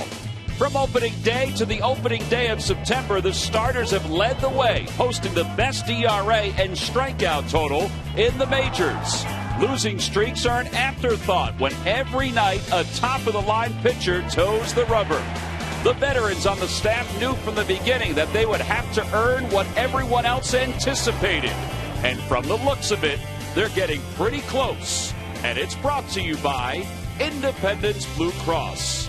Now more than ever, we're here for you every step of the way. Well, Vance Worley certainly has put himself right up there with those other 4 guys. 10-1, an earned run average of 2.85. They'll face Dan Ugla, Chipper Jones, Freddie Freeman here in the top of the 6th. Phillies are up 2-1. Ugla has the 1. He homered his last time.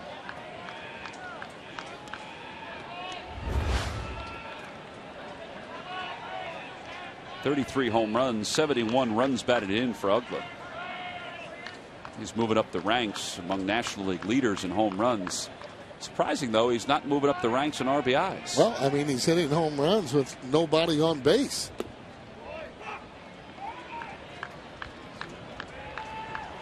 Well, a guy that has that many home runs, you would think, would definitely have more RBIs than that. In all fairness, early on, during the course of the season, he just didn't start off very well. Got a slow start. But he sure has picked it up.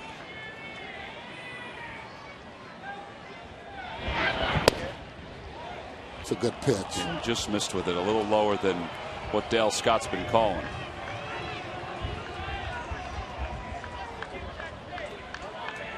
Still have to be careful. Could be swinging 3-0. Quality pitch.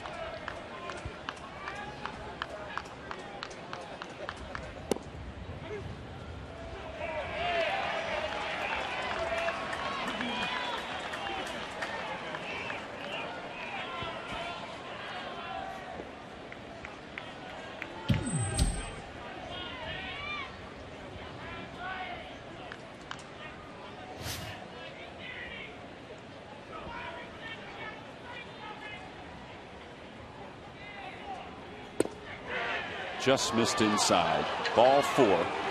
And Ugla's aboard to start the 6th. Time, Sarge, to take a look at our Kia Minor League Players of the Month. Freddie Galvis has had a very good 2011. 29 games with Lehigh Valley, hit .321. Joe Savory, well, he pitched in 11 ball games for Lehigh Valley. 2-0 with 16 strikeouts in 14 2/3. Wow. Chipper Jones, the batter. Lehigh Valley will begin the playoffs this week against Pawtucket. Congratulations to Ryan Sandberg.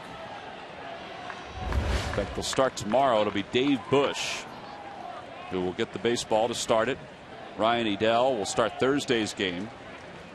And Brian Bass will start Friday's game.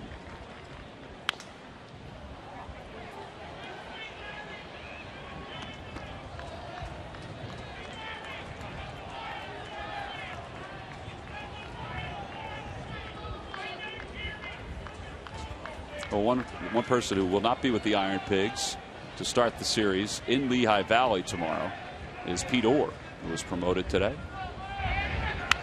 Opposite way, that's a base hit for Chipper Jones. Down toward the left field line. Ugla on his way to third. Jones on his way to second. He's there sliding. Wow. So second and third with nobody out. At a tough spot for Worley. You got to give Chipper Jones some credit there. I mean, he actually went that way, trying to hit that ball to left field. As he shoots a line drive, look at that, as he just kind of flips the ball out of there. That's just good hitting. Well, you're talking about a guy that has good power, but also the notion just to kind of take what the pitcher gives you, flips the ball right into left field. Phillies play the infield back with nobody out here in the sixth. Freddie Freeman's the hitter. Good pitch.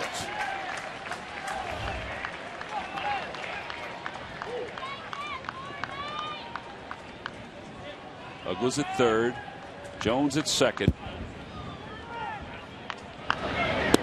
Low and in. 1 ball and 1 strike.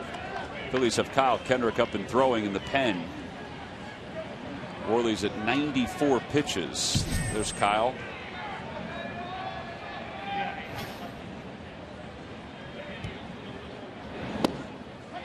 Wow, good pitch. That makes that pitch down and away so good. They got that pitch call that was a little bit up and in. See where he's going to go with this pitch. Well, he tried to do the same thing Chipper did on that. That's protecting the plate. Now, if you're Worley and Brian Schneider, you come inside? Well, you know, he's a dangerous hitter inside, but if you come in, you want to make sure that it's all the way in where you can get that pop-up, or he misses the ball.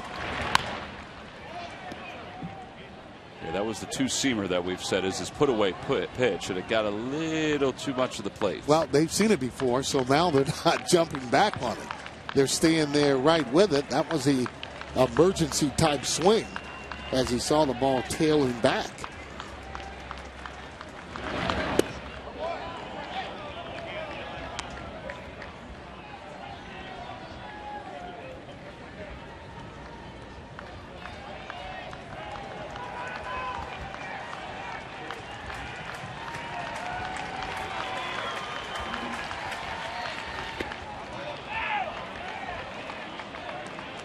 Trying to get him to go fishing and swing at a bad pitch.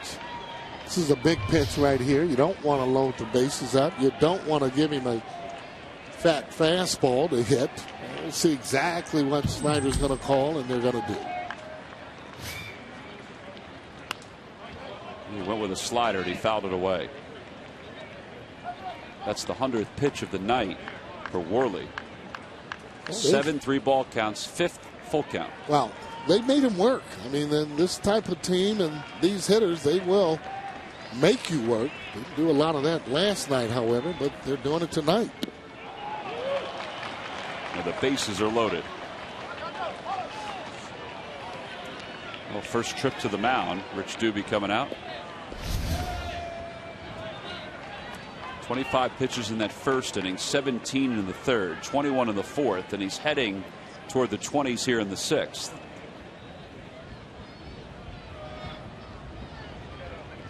He's got to get back to those first pitch quality strikes. When he does that, he can get them to go fishing. Give Freeman credit, however, being able to work that walk. Worley's tried to become the first Phillies pitcher to win 9 in a row since Randy Wolf did it in the 05-06 season. And Rich Doobie was talking the other day just how good Worley has been And competitive Very. is one of the big things that has followed Vance Worley. Something you can't teach, but it's something certainly that he's brought to the big leagues. But he's in a bases loaded jam here in the top of the sixth with Ugla over at third, Jones at second, and Freeman at first, and Alex Gonzalez at the plate.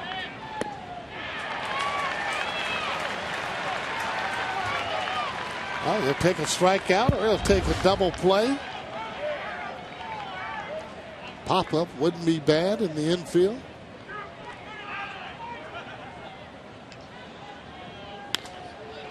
Fly ball, shallow left center field. Ibanez coming over, makes the catch, tagging from third. Ugla. The throw goes toward third, and we're tied up at 2.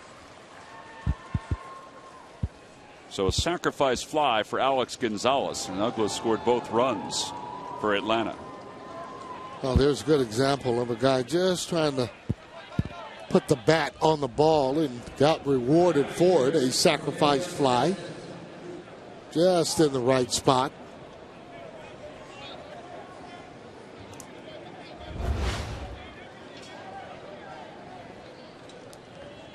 He struck Constanza out with 2 runners on his last time up.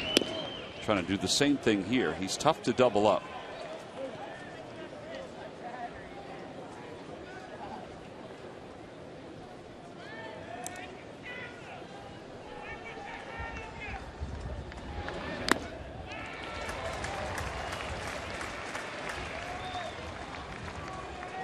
Well, Ibanez is shortened up there in left field. Chipper doesn't run as well anymore. They should be able to cut him off, you would think. Here we go. Ibanez makes the grab. Chipper was lingering a little bit. 2 outs. Now, we talked about it earlier, a slap hitter when Bourne was up there. That's what you call slapping the ball there. That's not driving the ball. Just trying to make a little contact, which he did, but didn't drive it. Tim Hudson 0 for 2. He's grounded out twice. Once to third, once to first. Lays off, takes a strike.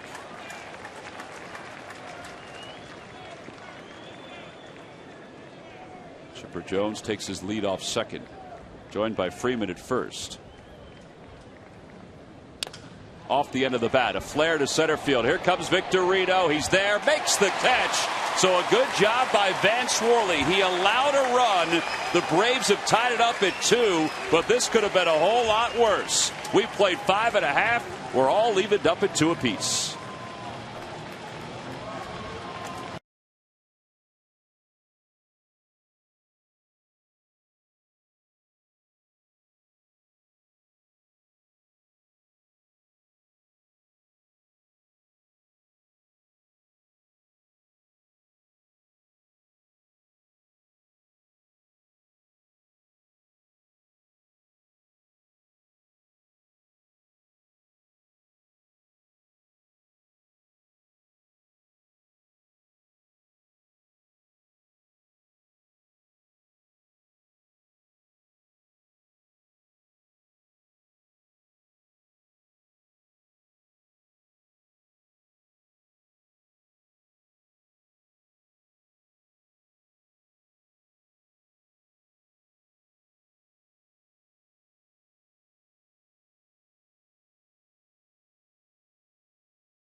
The nation's fastest mobile broadband network by Southwest Airlines. Find our fares online only at southwest.com. By the Pennsylvania Lottery. Play big money, the new instant game from the Pennsylvania Lottery. Must be 18 years or older to play. Please play responsibly. And by Jeep brand. We don't just make SUVs, we make history. Well, Sarge smiles here tonight. Well, Might change tomorrow. Yeah. Oh. School starts tomorrow, fills tonight. Well, no wonder they weren't going to go home. They wanted to make sure that they saw this game before they get back to school. And anyone that has a baseball is always happy. That time of year. Some places school has already started. I know in my hometown school will start tomorrow. Ryan Howard leads it off here in the bottom of the 6th. He's 1 for 2. Michael Stutz has jumped up and he's warming up in the Phillies bullpen.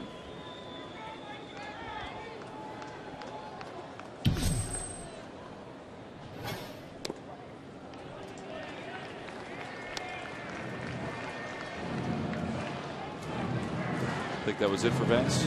Well, it's kind of almost looking like it. They don't usually start warming up pitchers without taking out that starter. But whether it is or not, I think he pitched a real good game, and I think he could take something out of this game too, because there's different hitters that he was facing on this ball club than some of the others. Hudson just walked Ryan Howard to lead off the 6th on 4 pitches. That's a good job by Ryan. He didn't swing at any of those borderline pitches. Yeah, and that's what exactly Tim Hudson was trying to get him to do. But Ryan just being a little bit more patient, recognize when pitchers don't want to throw to him. And in key situations, a game tied, they're not just going to go right after him. Especially when he's swinging the bat well. Hunter Pence went down looking his last time up. He singled in the 1st. Up here in a 2-2 game.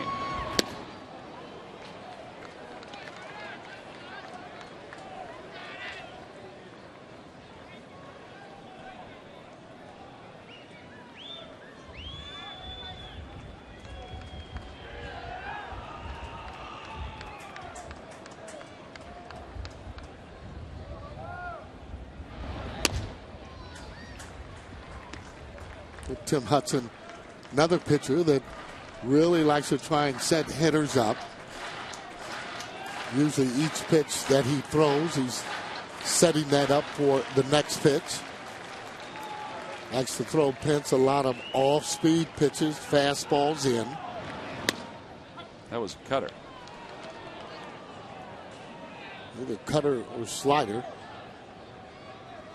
Both of those balls move almost kind of the same way. Oh, we mentioned the other day that Hudson leads the National League in shutdown innings with Halladay and Lee among the leaders. The 1-2 coming to Pence. Liner toward left center field. Bourne moving over. He's not going to get there. He knocks it down. Howard rumbles over to third. He'll be held there. Second and third. Nobody out.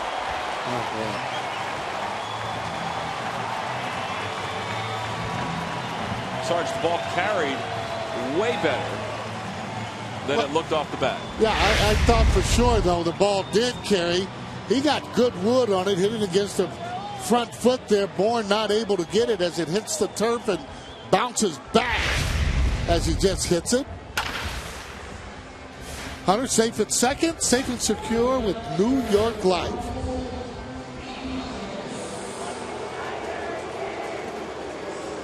Well, that's what you like, jumping right back on them there. They haven't scored, but putting pressure on them. Banya's got to remember pressure on Tim Hudson to throw a quality strike.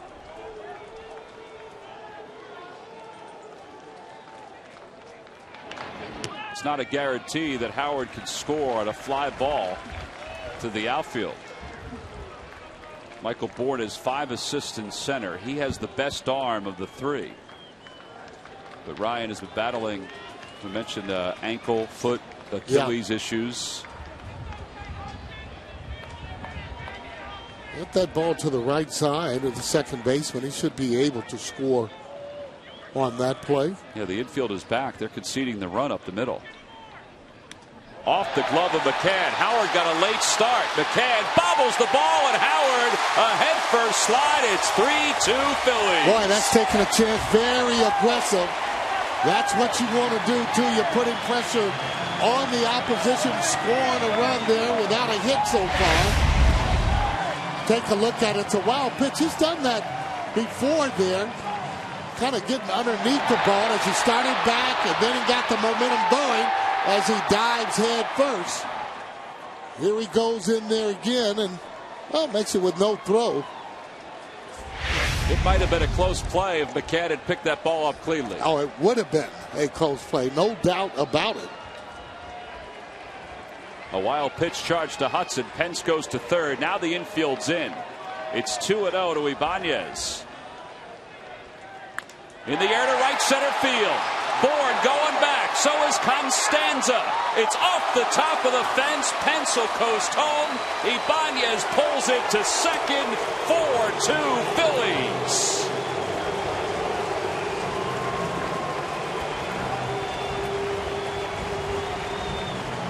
Well, the flags might be going from right center field to the left field foul pole, but there's a jet stream out in right center tonight.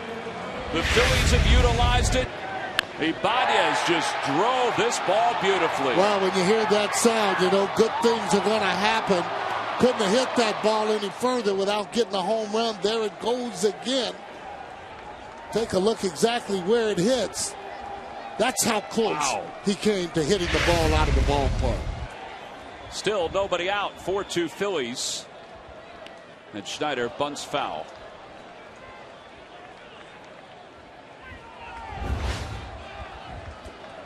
Got.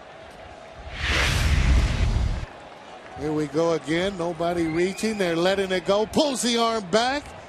That's a smart person right there. Well, that's a Philly fan there, Tom. I was a Philly fan the other day, too, well, that Sarge. sure was. Exactly. That was a teaching moment the other day. Oh, boy.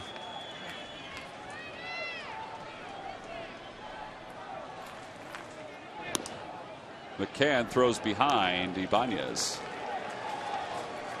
Give me an idea, Sarge, what Charlie Manuel's thinking with Schneider up, nobody out, runner at second, having him square. Well, first of all, he wants him to try and get that runner over. I'm a little surprised he doesn't go in and let him go in and swing to try and pull the ball over. But however, he wants him on third base. You have Martinez hitting next. If they walk him, I would think that they're going to go on and pinch hit. Wendell take that back to the seats. So he went on and let him swing there. But you want, if he swings, you want to be able to pull that ball if you can. You know, they can also get over on a deep fly ball. That's another way they can get to third base. And Charlie trying to get all the runs he can because he knows how explosive that the Braves can be. And it looks like he's going to need 9 outs from his bullpen tonight. John Bowker's standing behind him with a helmet on. Pitcher spot is due up after Martinez. So if Schneider gets the runner over to third, they'll have 2 shots to get the run home.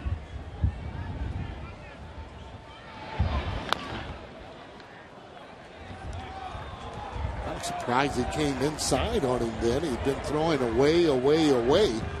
But you notice though, when Tim throws the ball inside, that was inside, where if he does hit it, it's going to go foul.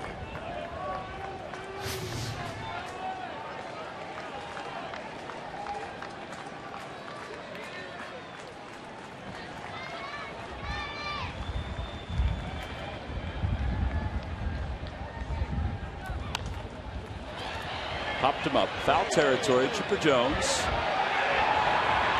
makes the catch. So Ibanez remains at second. Here comes Michael Martinez.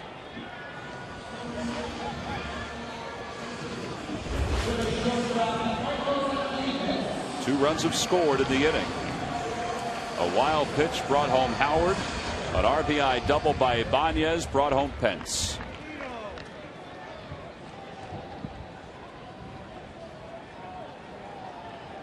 John Mayberry's on deck.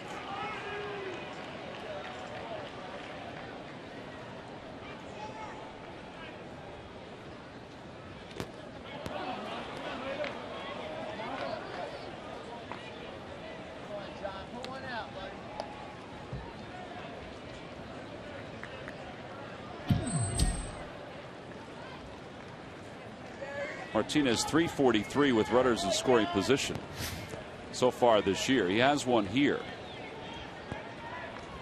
For limited play, he's been really doing a good job. And you don't get a chance to play every day to keep that timing. Very difficult to go in and hit major league pitching consistently.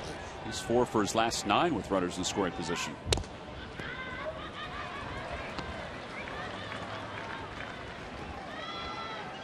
Chipper Jones way in on the grass at third. Freddie Gonzalez has bullpen action.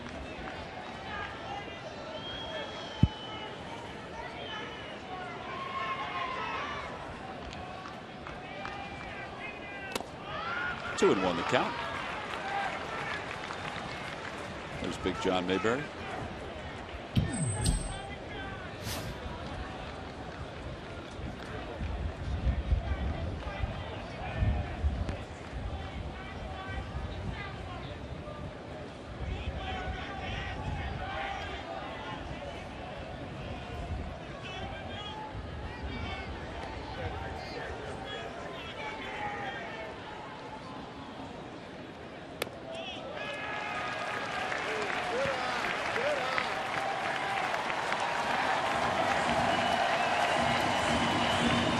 Michael Martinez in the driver's seat. Good eye, not swinging at that 2-1 breaking ball down.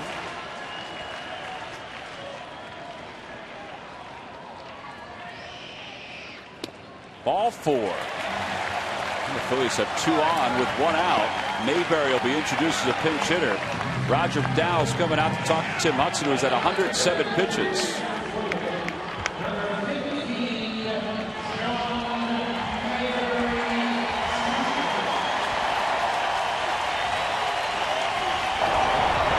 Get your Philly sports on the go. Be the first to know everything about your favorite teams right from the palm of your hand. Your teams right now. Download the free CSN Sports app now. Roger McDowell, the former Philly. First trip to the mound to talk to Hudson. Bullpen action for the Braves.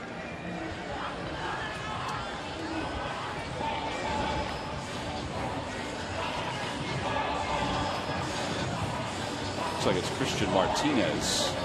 It is.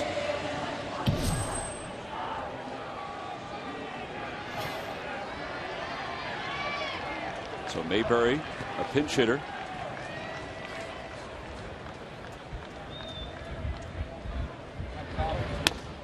Lays off the first pitch.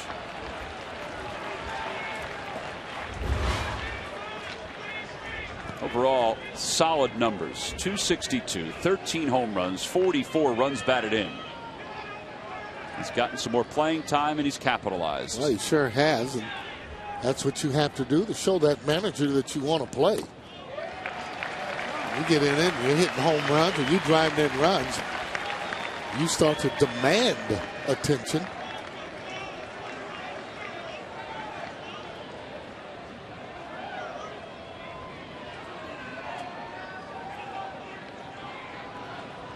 Phillies have watched Hudson work in and out of trouble. That ball's grounded towards short. Nice play by Gonzalez. Quick toss to second and a quicker toss to first. And the side is retired. 2 runs, though, for the Phillies. They leave 1 in scoring position. Tim Hudson leaves trailing at 4-2.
52-minute delay here at the start, but a good ball game once it got underway. Dan Uglows with solo home run. It's 33rd of the year. Tim Hudson, 6 innings, 6 hits. Phillies just broke a 2-2 tie with a 2 spot, as you see there, in the 6th inning. And Chase Utley has a solo home run tonight. Vance Worley really hung in there, especially when he gave up that 1 run in the 6th inning. The Braves had the bases loaded, nobody out, only got 1 out of it. That showed the competitiveness of Vance Worley and just how he does battle.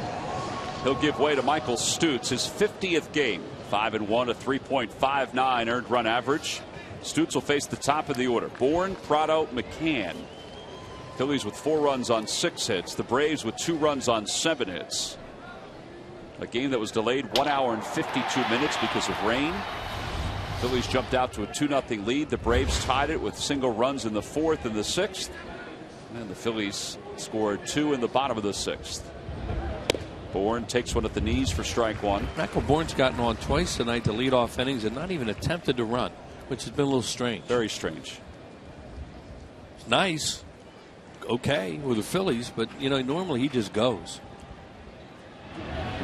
Not only that, Wheels, his leads have been short for him over at first.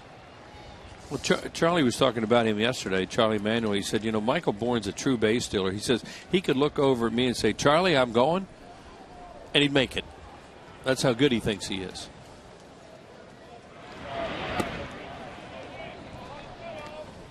Talked to Davey Lopes about him, the Phillies' former base running instructor, and he never wanted to see him leave. But as Wheels mentioned last night, he helped bring a World Series championship to the Phillies. Yeah, you can't look back on that trade. Bring Brad Lidge over. There's Brad, who, what can you say about that year that he had when the Phillies won it all? And Michael Bourne was a player they didn't want to trade. But, you know, they had to trade a good player to get a good player, and they did.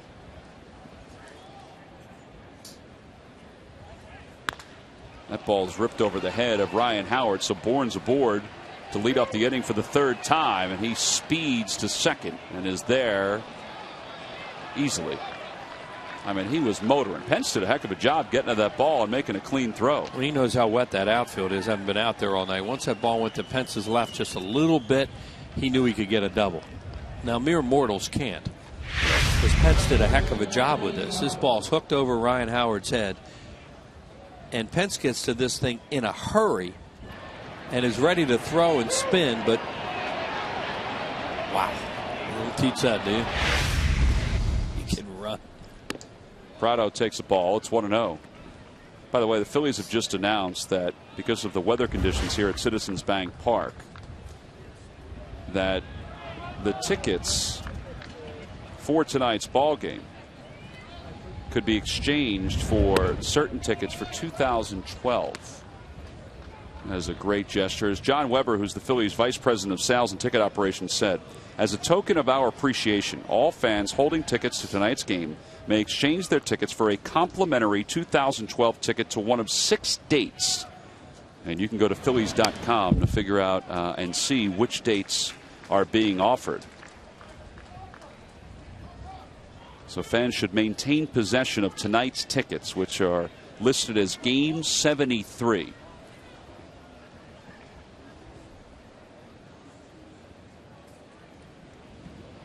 Two and one the count to Prado. Breaking ball in there for strike 2. That's where a lot of games with the Phillies and the Braves are going to go, too. Especially if you get into postseason with them, where you're going to get in the 7th, 8th, and 9th, and it's going to be whose bullpen's better.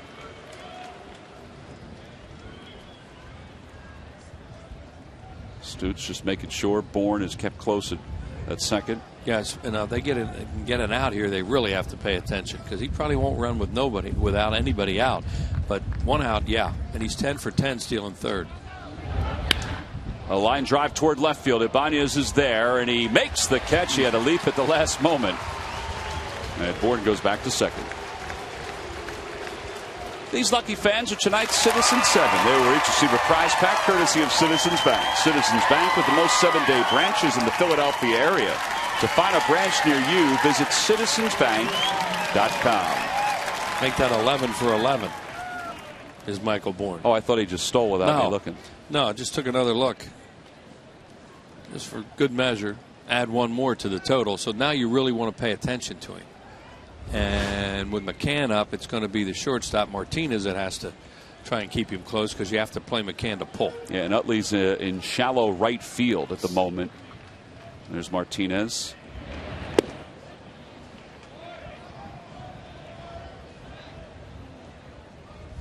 Chase getting every advantage possible against Brian McCann.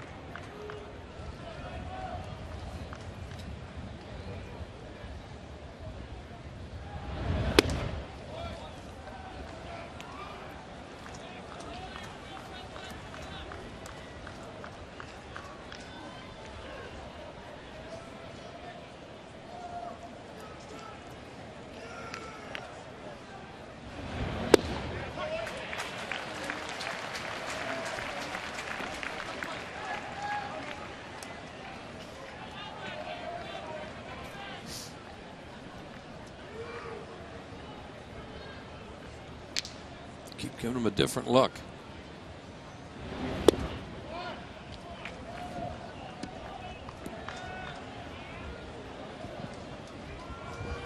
Dan Uggla's on deck. He has scored the 2 runs for the Braves tonight on a home run and a sacrifice fly. 3-1. Oh boy. Wow.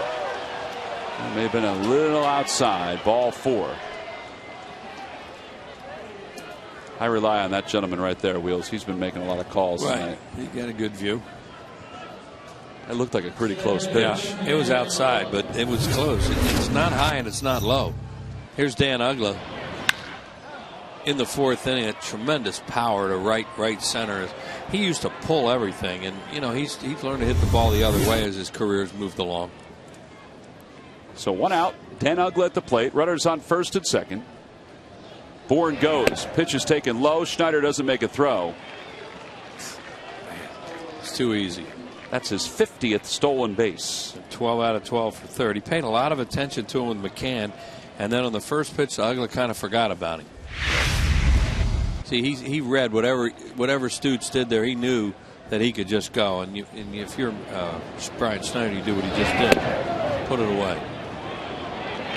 Really a shame the Astros traded him to the Braves. I'm going to watch him now for a lot of years. Should have traded him to the Angels or the A's or something. Toronto.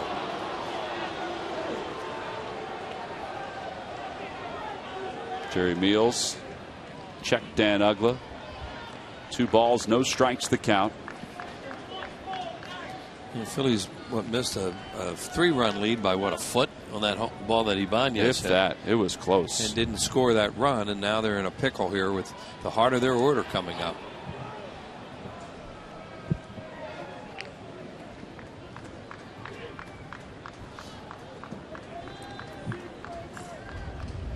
Chipper's on deck.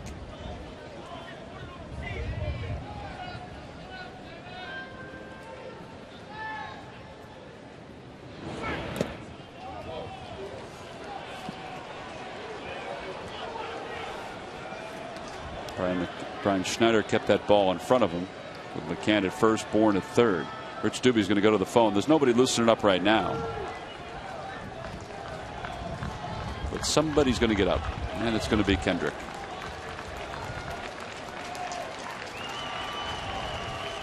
Three 3-0 the count to Uggla. Look out here. Called a high strike there. Could have been ball 4. But Uggla, if he thought that ball was in the zone, he's going to swing. You could tell he was ready to let it go.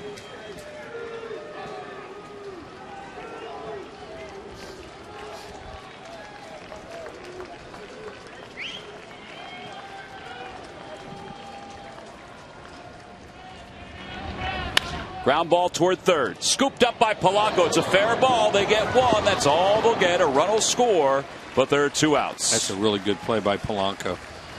You know, there's a point maybe in the game where you would think about home, but never with that guy that was running.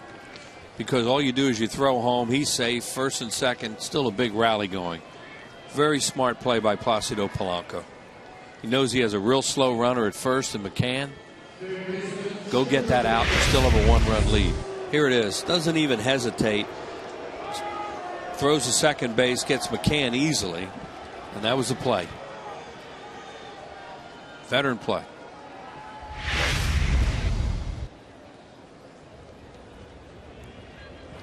Stutes just tossed over just to keep Uggla close. Jones the hitter. This is a 20-pitch inning for Michael Stutes. Fly ball right field. That one is way up there. Winds up in short right. Pence makes the catch. The side is retired. Chipper Jones was going after the first pitch. The Braves scored a run on one hit. They leave one. Time to stretch here at Citizens Bank Park.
Quiz answer.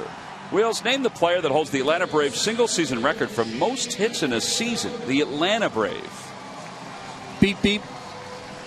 Beep, beep. You are exactly right. That would be the Roadrunner, Ralph Garr. Ralph Garr is correct. Back in 1971, 180 out of his 219 hits were singles. Wow. Log back onto Phillies.com to find out if you're the winner of a Phillies prize pack. Thanks for playing Dodge Stump the Fence. Just talking about Michael Bourne. Ralph Garr is a similar player. He could just outrun the baseball. Just remember that off the top of your head? I mean, seriously, did it come in right away? I know you wrote it down. Well, as soon as you said, I thought of Ralph Garr. Did you? Well, I saw him play enough, and he also was one of the funniest guys you ever heard around a batting cage. Non-stop energy. Christian Martinez on in relief of Tim Hudson here in the 7th. Victorino takes outside. 1 ball and no strikes. Time to add on. Phillies can do it.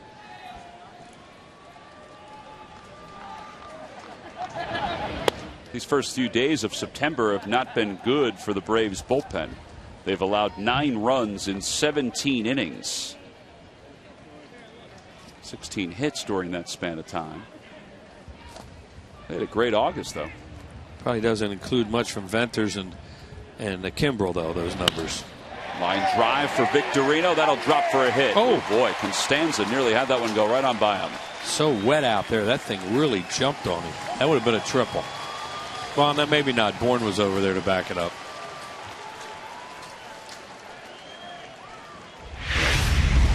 See, Shane hit this really hard. Constanza was playing very deep, so he had a great angle to cut it off. But look at when it hit that wet grass. Great reaction by him there to cut that thing off and keep Shane at first base. Constanza out there in right field instead of Jason Hayward, the 2010 Rookie of the Year. 2011 just hasn't been the same season. Polanco said that nicked his the pants.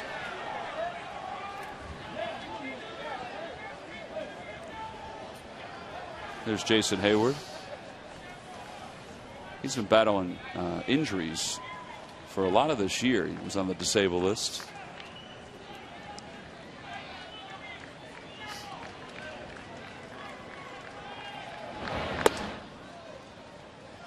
This guy throws a lot of sliders, does Martinez. He's a fastball slider guy. Doesn't throw real hard.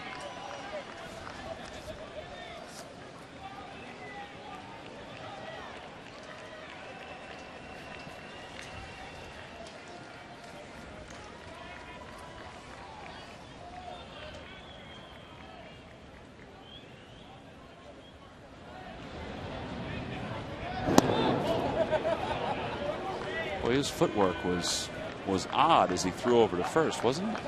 He was starting towards the plate a little bit, Yeah. and then threw over, but evidently not enough for a balk. I heard somebody yell balk. Obviously, it wasn't one of the umpires. No, it wasn't anybody that mattered.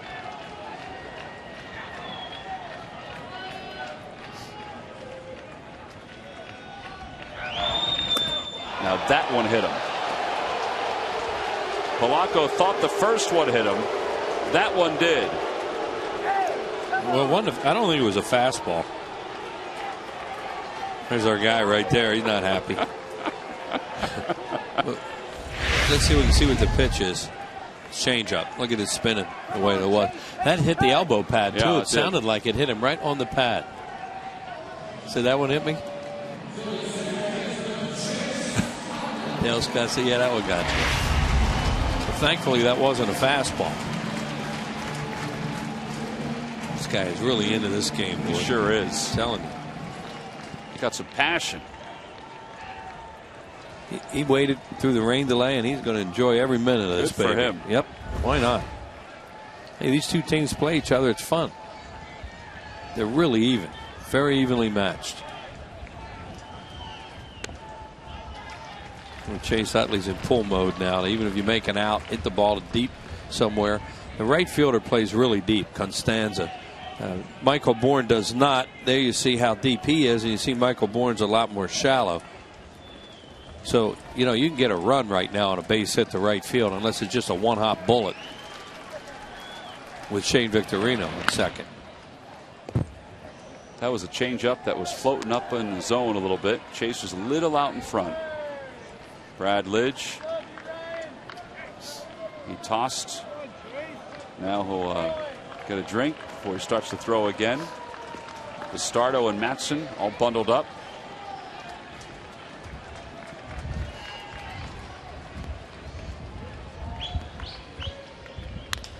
To the right side. Ugla turns to second for one. That's all they'll get. Boy, Utley really legged it out at the end. And Polanco did a good job of getting Gonzalez up in the air, too. You said, Tom, Utley was really busting down the line, but I don't know how much Gonzalez could get on that throw, too, when you're in the air like that. See right here, watch him get him in the air, and now he has to flip it, and it's a little bit of a grenade going over there, and that's another reason why he beat it. If Polanco doesn't disrupt the play, even though Chase is running as hard as he is, that's a double play. But his feet are off the ground, and when your feet are off the ground as an infielder, you just can't get as much on it. And that's part of what Greg Gross said to us before about Chase. That's why he knows that things are fine with Chase, is that he is running very well. We saw it last night with the triple. And we just saw it right there. First and third for Howard. One out. And now time is called. That's a run they really need to get now. Now they're not in an overshift either. Gonzalez is playing near the bag. Ugla is playing a deep second base. And they have been very careful with Howard in this series. Very careful. He's walked 3 times.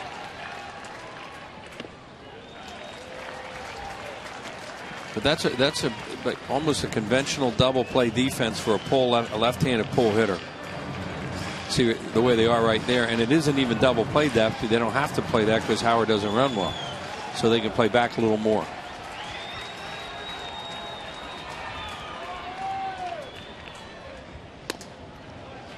Another changeup.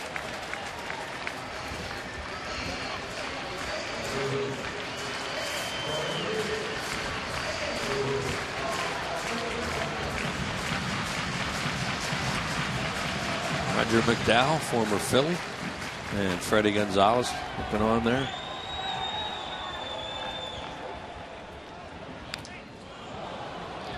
You know, this is an important run right out here for the Phillies.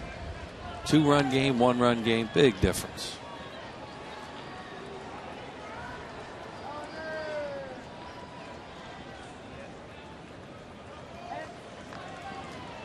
Particularly because it looks like there's somebody not available in the Phillies bullpen, whether it be Pistardo or Matson.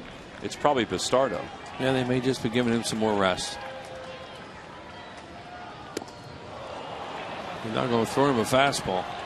Ryan's done a good job in the series not going after the soft stuff that's borderline. That time he went after it. Yeah, all he's seeing are changeups. He's tied for the league lead in runs batted in with 107. It's 2 balls and 2 strikes to Howard.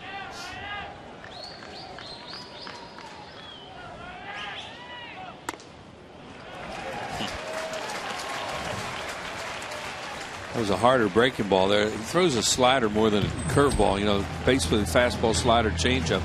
Threw a slider or cutter there to him. Now it's 3-2. You would almost think he'll throw changeup here, the way he's folding with it. See what Utley does off first. And see if they run Utley, yeah. Not being held on. There he goes. Ground ball right side. Victorino's coming on home. It'll be an RBI for Howard. That's a big run. And the Phillies are on top again by 2. It's 5-3. Yeah, 2 good things there. As you said, they run Utley, so there's no chance to get a double play.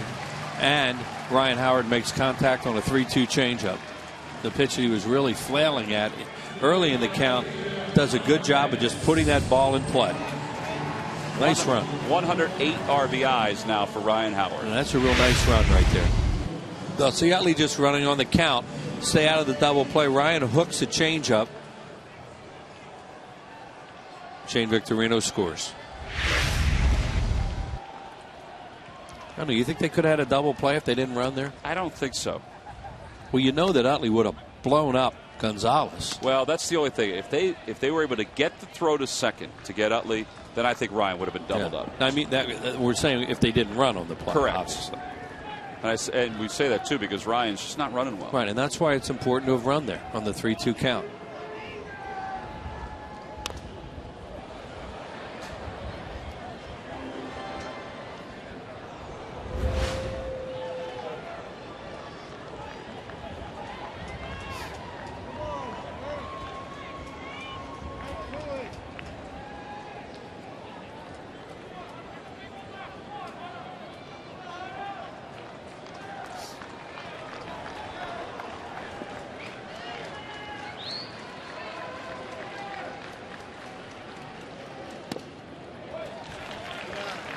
Punch Martinez pitch a lot against the Phillies on TV, and he throws changeups to left-handed hitters, sliders to right-handed hitters, along with his fastball.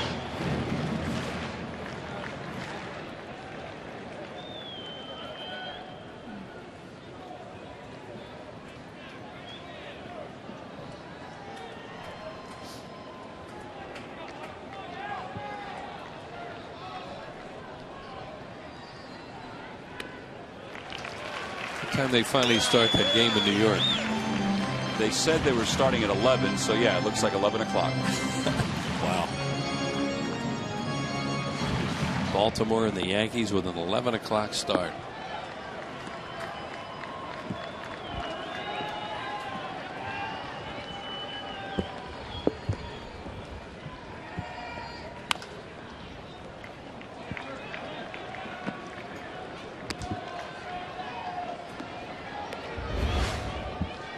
Phillies 2 for 7 with runners in scoring position. It's been the last couple of innings that they've had their most chances.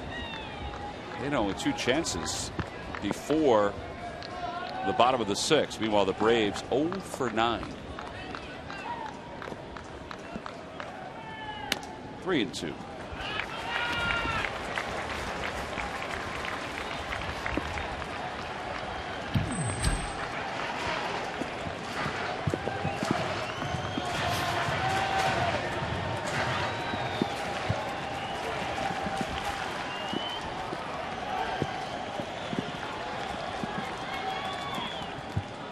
Ball 4. The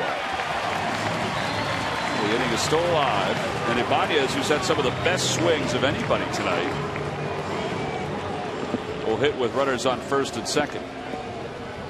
A reminder that the Phillies have had a couple of postponements, in fact 3, that were made up as part of a day-night doubleheader in September on 2 different days. On Thursday, the 15th of September, there'll be a 2:35 and a 7:35 game. Then on Tuesday, the 20th of September, it's a 1:05 start between the Phillies and the Nationals. Tickets are available. Go to Phillies.com to make your purchase today. A lot of games coming up for the Phillies. In fact, no off days before the end of the year. And we talk about sellouts so often, but there are seats available for those games that'll be made up. Grounds crew did a fantastic job tonight. They always do, but just making sure that this field was playable, ready to go. It was an hour plus rain delay, an hour 52 minutes. Dale Scott, the crew chief, he's behind the plate. It was his decision when to start and if they would start, because it's the final series between these two teams here in Philadelphia. Yeah, the part the clubs play on a night like this is to continually inform the umpire of the weather. I'm sure they're going through the same thing up at Yankee Stadium tonight. Down in Washington. Washington, right, trying to get these games in with all this rain on the East Coast. And, it would appear that all 3, well, we know 2 are official, and it would appear that that one's going to be. 1-1 the count to Ibanez.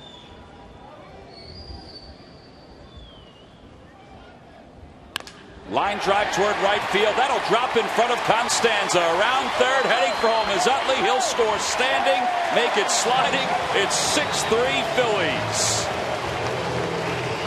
Third RBI of the night for Ibanez. Well, he said he's had some of the best swings of anyone tonight, and he showed it right there. He sure has, and pointed out how deep that Constanza is in right field, and he never charged that ball at all. Not that he's going to get Chase Utley, but that ball is hit really hard so that if maybe you charge it, you have a chance to at least throw him out. But watch him catch it flat-footed. See, totally flat-footed, and now a big old windmill windup.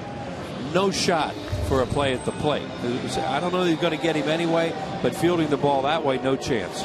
3 for 4, 3 runs batted in for Ibanez. And Carlos Ruiz will pitch in for Brian Schneider. Carlos a lot of times comes in late anyway.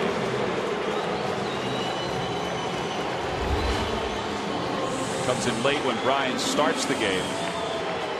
What a really good job by the Phillies to produce these runs right after the Braves made a run at them and only got 1.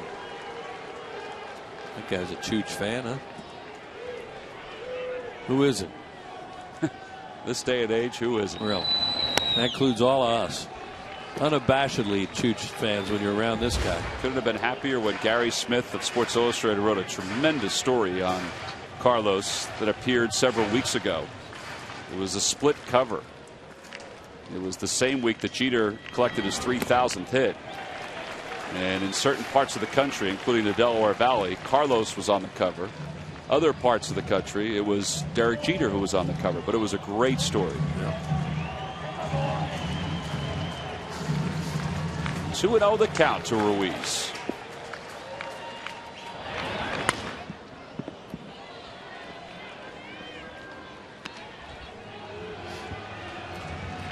Nice play by Mora. Scooped that up.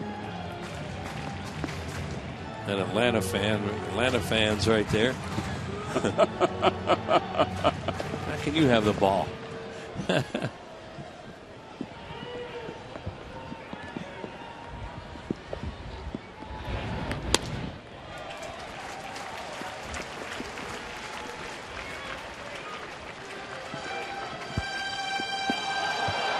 Braves are eating somebody up in the bullpen, a right-hander. Barbaro.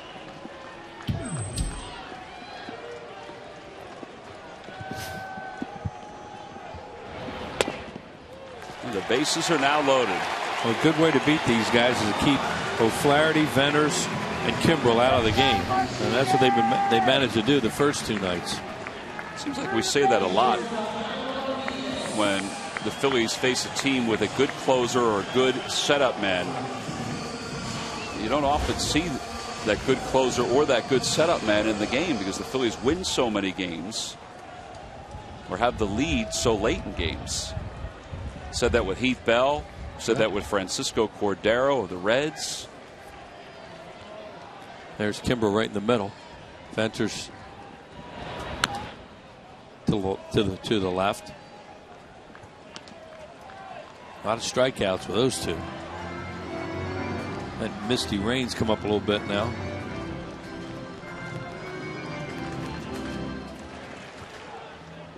Fans are into this. The people that are here, they really want to be here.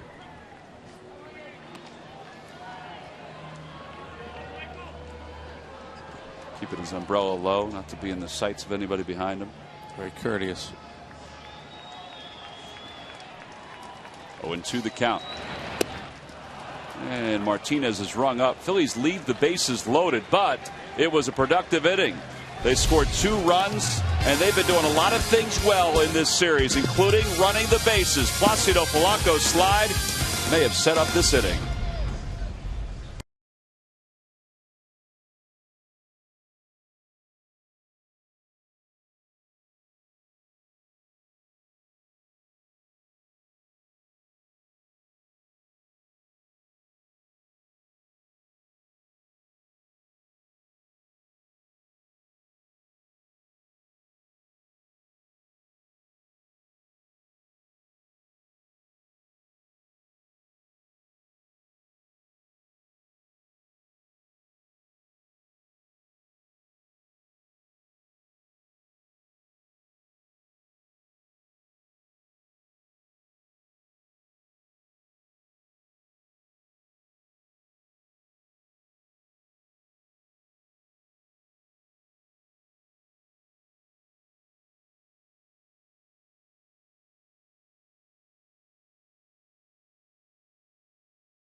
McDonald's, I'm loving it. By Citizens Bank, we're for homes. Talk to us today about how we can help guide you to the loan that's right for you. By Chevrolet, see your local Chevy dealer. Visit ChevyDealer.com. And by Xfinity, only from Comcast, the official HD triple play provider of the Phillies. All right, Wheels, take it away. I think that's Bob Seger and the Silver Bullet Band singing Betty Lou. I don't know. I'm not Mr. Music. How about that? I think you have a pretty good idea. Certain errors. My clock didn't stop with Elvis. Almost. Did it start with Elvis, though? Oh, yeah. And Chuck Berry. And Fats Domino. And Buddy Holly. Carlos Ruiz, who pinch hit, stays in the game. Brad Lidge in the ball game is 16th. 0-1, a 1.59 earned run average. It'll be Freddie Freeman, Alex Gonzalez, Constanza. Those are the scheduled hitters. Well, here's a guy they would really like to get going and be able to count on. He had a really good inning his last time out in Florida. Back toward the mound, over the glove of Lidge. Martinez hustling. He has time, one away. He certainly had a better angle than Chase Utley to cut that ball off and just take his momentum to first. And with Freeman, who doesn't run well and is banged up, he did really have all day to get it over there. You always want the shortstop to make this play if they can, because all those things you just said, it's such an easier play for a shortstop. And he just kind of lobbed it over there because the fact that Freeman's not running that well. Second baseman, they have to circle that ball. There's a lot more goes into it than a shortstop. Alex Gonzalez with one out. 0 for 2, a sacrifice fly. Phillies lead at 6-3.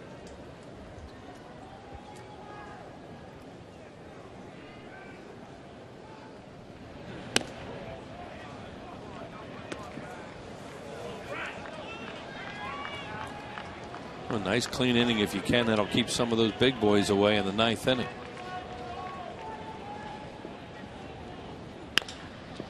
Ibanez venture it back. It's over his head. He plays it well off the wall. Gonzalez, a long single.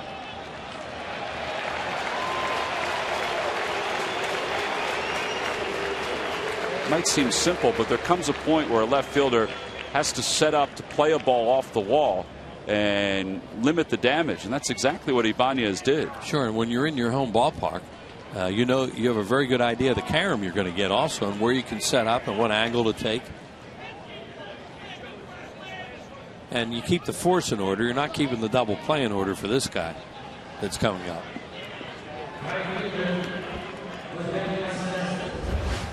Jose Constanza, they call him George.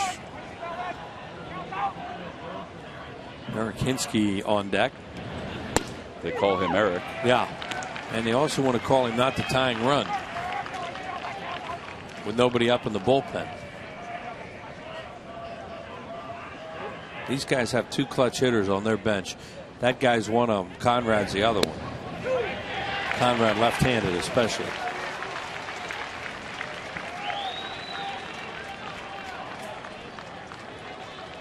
Thought they might think about using Hayward here. Well, they may want to use a guy who's more accustomed to pinch hitting. Oh, you mean for Constanza? Yeah. Yeah. Well, he doesn't represent the tying run, so I guess they're figuring he has a chance to get on base with his speed and bring the tying run up. That is true. 1-2 the count.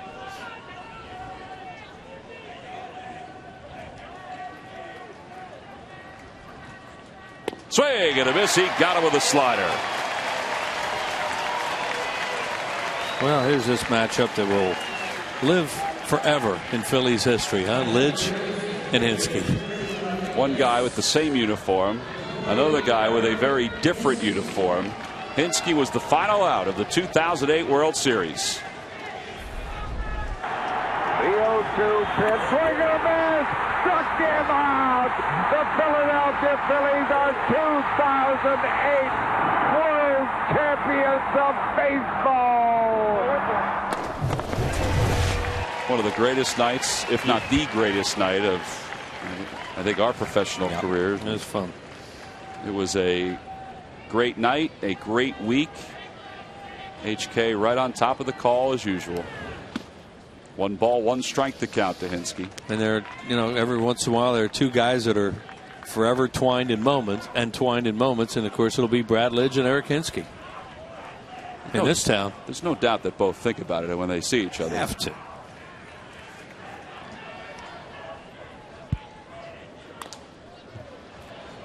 Lidge is ahead, 1 ball and 2 strikes. Lidge is going to throw him a lot of sliders because Hinsky's always been a really good fastball hitter.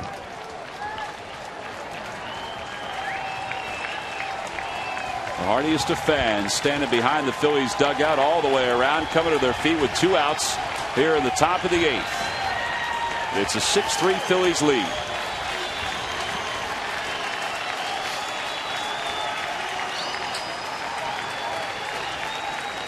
Ruiz laying down the signs.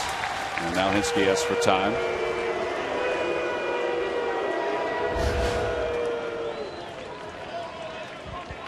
Two pinch home runs for Hinsky.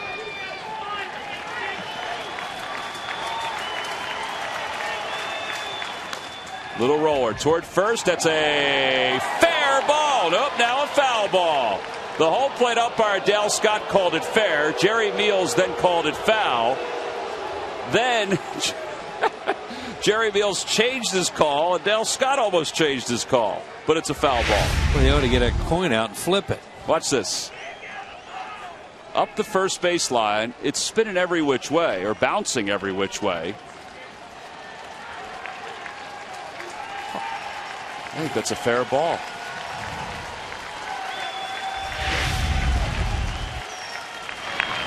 Nice play by Ruiz. It's 2-2. Yeah, it just that looked like it. I don't know.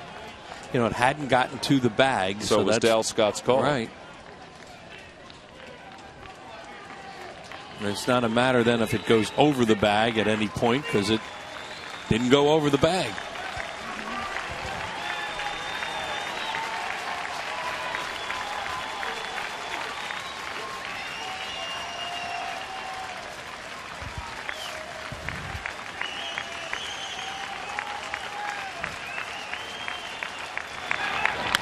Ground ball toward first. That time it's a foul ball. That one was foul. Yeah, it was emphatic that time. Ryan Howard smiling.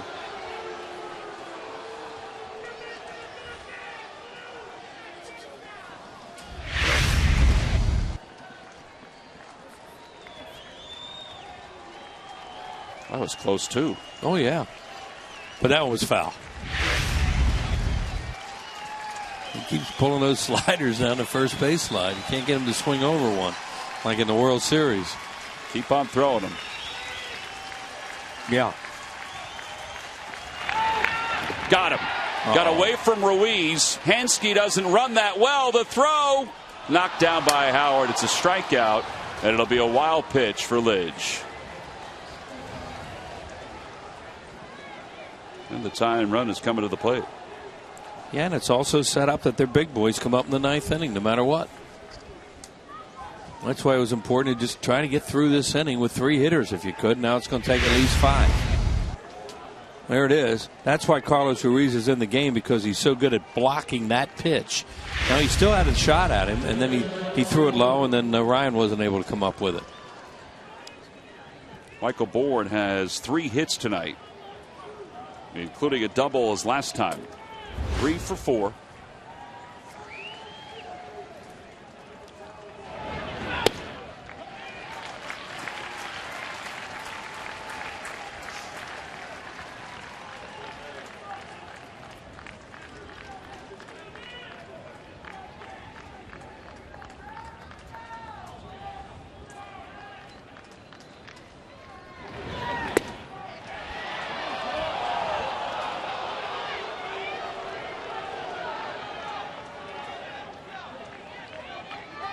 Now they're starting to get serious out in that bullpen. Vanners is up.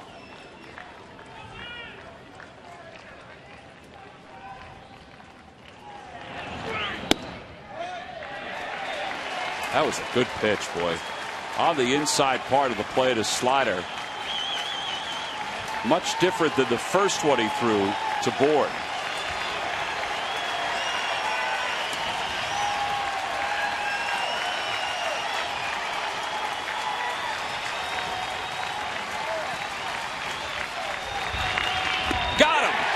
One slider after another, and Brad Lidge works his way through the top of the 8th inning. No runs, 1 hit, 3 strikeouts, 2 men left. This is the last slider. Michael Bourne had no chance. And the fans here at Citizens Bank Park, well, they are loving it. Brad Lidge and the Phillies take a 3-run lead into the bottom of the 8th.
Immediately after the game, stay tuned for the expert analysis of Ricky Pitalico on Phillies Postgame Live, presented by Pure Auto Insurance, right here, immediately after the game.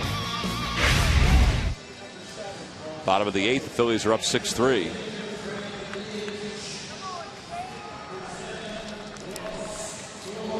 Anthony Barbaro, 9th ball game, 0-1, 3.60 earned run average.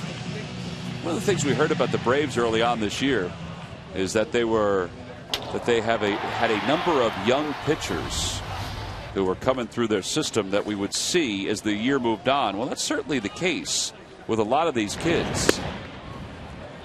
He was claimed off waivers from the Seattle Mariners in January of this year. He did pitch in 4 games last year for Seattle. I think so. I think that's what they took it off. Had Tommy John surgery, missed the season. He had a good ERA down in the minors, and he's facing Ross Glode, who's pinch hitting for the Phillies. So Brad Lidge goes an inning. He's good again tonight. Picks up 3 strikeouts. He had a real good slider tonight. Glode sends one in the air deep to right center field. Constanza going back, and this time the wind is going to bring it on back. And one away. There's Lidge. Good job tonight.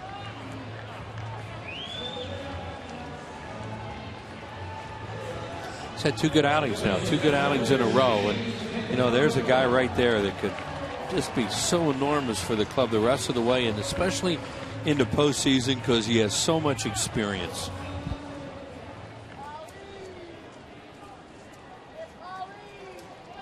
Top of the order, Shade Victorino is the hitter. It'll be Victorino, then Polanco. Ryan Madsen in the bullpen, coming to close the game. I like that shot.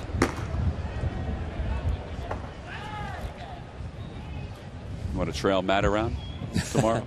No. No, I just love hanging out with you. This is just fine. You and Sarge. Not getting better than that. Wouldn't you want to be out in the bullpen with Mick? No. Nor would he want me out there with him. I think he might. Well, yeah, he might. Victorino slaps it towards short. And they just get him by a step. 2 outs. 2 away, and here's Placido Polanco. Phillies are trying to finish off the first 2 games of this series. You know, Sarge and I talked earlier tonight before we went into the rain delay about what the Phillies have done in some of these crucial games the last 2 years against the Braves. They've pitched well. They've scored a lot of runs.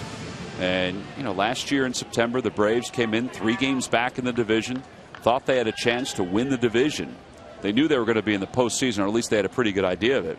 And Philly swept them. They left 6 out. And think what they put the Braves through in the final weekend of the season to try and win the wild card. The Braves had to beat the Phillies once, and they had a rally on Sunday to beat them. 0-1 the count to Polanco. Slaps it the other way. A line drive base hit. And one thing everybody around the Phillies wanted was for those 3 games in September not to mean anything when you went to Atlanta, where you didn't have to go down there and compete for a division or a wild card or whatever. Same thing this year. I mean this year. Oh, yeah, okay. this year especially. You know, yeah, last year too, but you know, they got to the point where they were over that. Here's Chase Utley's home run. That got it started off Tim Hudson. Jesus Tiamo with a play in the bullpen. Look at a breaking ball that he hit.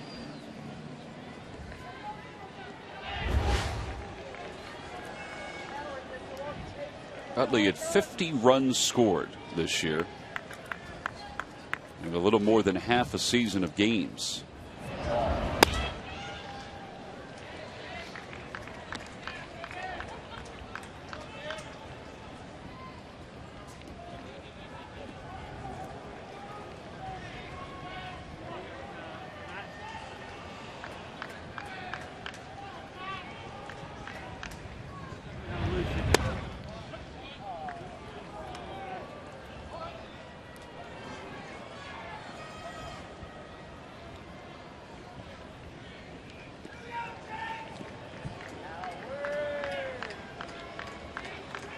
Arizona finally lost the game tonight, huh? They have been on fire. Colorado beat them. Giants are leading the Padres by 1, 4-3. And they have to take advantage of every stumble by the Diamondbacks. Diamondbacks are 7 up, just like that.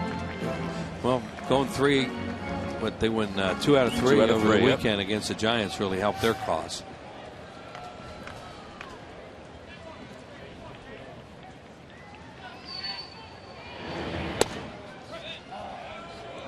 The only real tight division right now is the American League West, where the Angels and the Rangers, just 2.5 games separate them, and 2 games in the loss column. Angels have won 3 straight. And the Yankees and Boston are in one of those. They're in a race, but it's wild card, correct, or division champion. You would think. Did Utley go? No. However, if you're the wild card, do you really want to face, I guess, Detroit or Texas? So at their place? You would think it'd be better to win your division every time you can.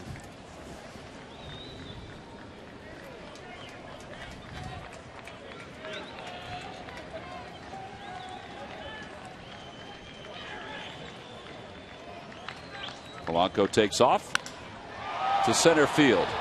Bourne is there. And the side is retired. No runs, 1 hit, 1 man left. Ryan Matson ready to come on and try to close this baby out. The Phillies have a 3-run lead as we go to the top of the 9th in Game 2 against the Braves.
Vance Worley, Ryan Matson, 52nd game, 3-2 with a 2.90 earned run average. The Phillies have won each of Worley's last 13 starts. It's the longest streak for a Phillies pitcher since the club won 15 straight. And the starts that Steve Carlton made back in 1972. Yeah, and you look back on this game too, if they can hold on and win it, and think about Vance did in that 6th inning.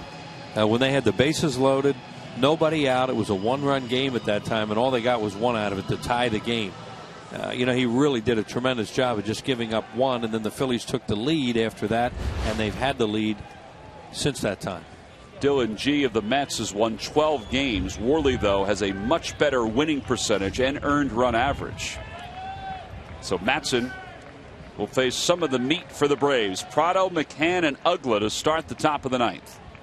It's 6-3 Phillies. 0-1. That was the point we were making in the 8th inning, that they didn't get through it as a real clean inning, so you got enough of a lineup turnover that they're going to throw some formidable hitters at you here in the 9th inning.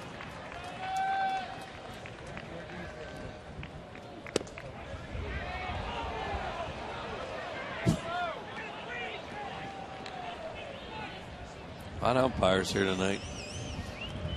You can hear them too.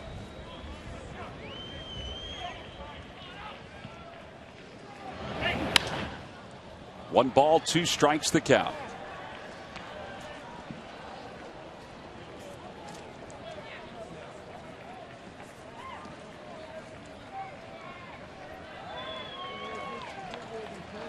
It's been 4 days since Matson last appeared. Picked up a save against the Marlins.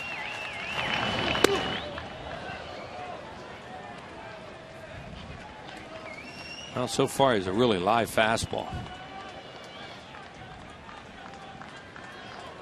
He's pitched in 3 games this year against the Braves. He has 2 saves. The 2-2. Fouled away. That ball ricocheted off the front of the Hall of Fame club and went right out into the press box over to where you usually sit, Wheels, in the middle innings. Well, then it'd still be rolling around then. There you go. That's my spot up there. Tom Maloney, KYW, the headset on. 3-2.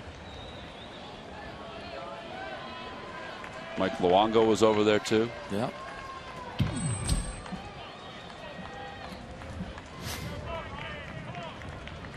Get the leadoff man out. Don't anybody get excited down there in that Braves dugout because they can come after you.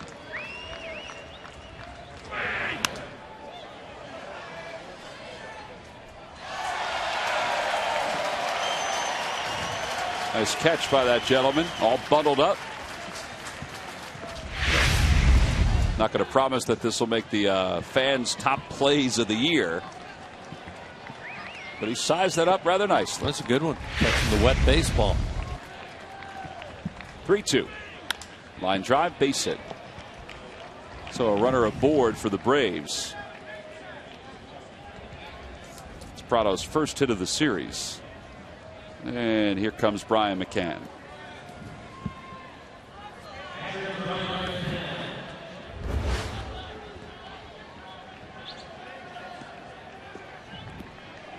McCann had a hit his first time up. He's 1 for 3. Walked his last time.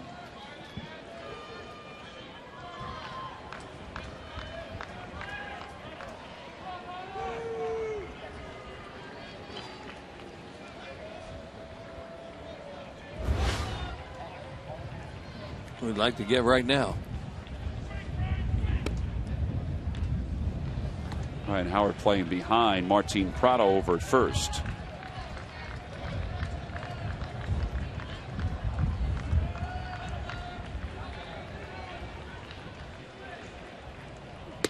Two and 0.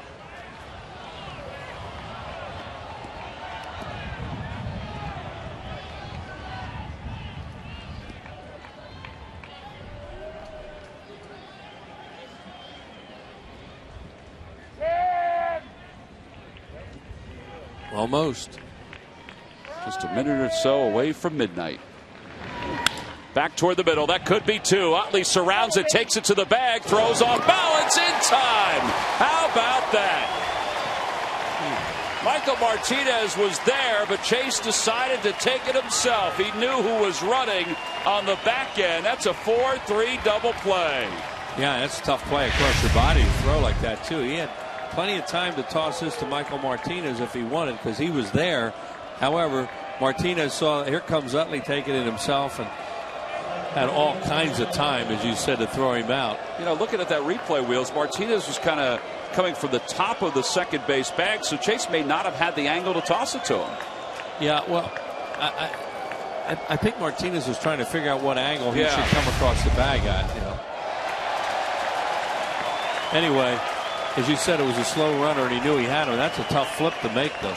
A lot of double play combinations for the Phillies the last couple of years, and they've performed well no matter who's out there. Dan Uggla's the hitter. It's 0-1.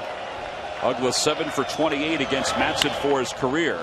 And it's no balls and 2 strikes. And what a huge double play that is. Behind McCann, 2-0 in that at bat. With Uggla coming up, Chipper Jones, Freeman, all those guys. And all of a sudden at midnight, 2 outs and nobody on base.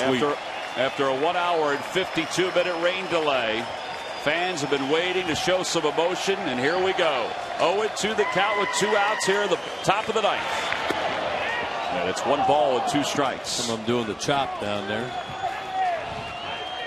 That guy's even got his tomahawk. There's our guy. He's been into this game the whole time. Sure Not Freddie, has. that other guy.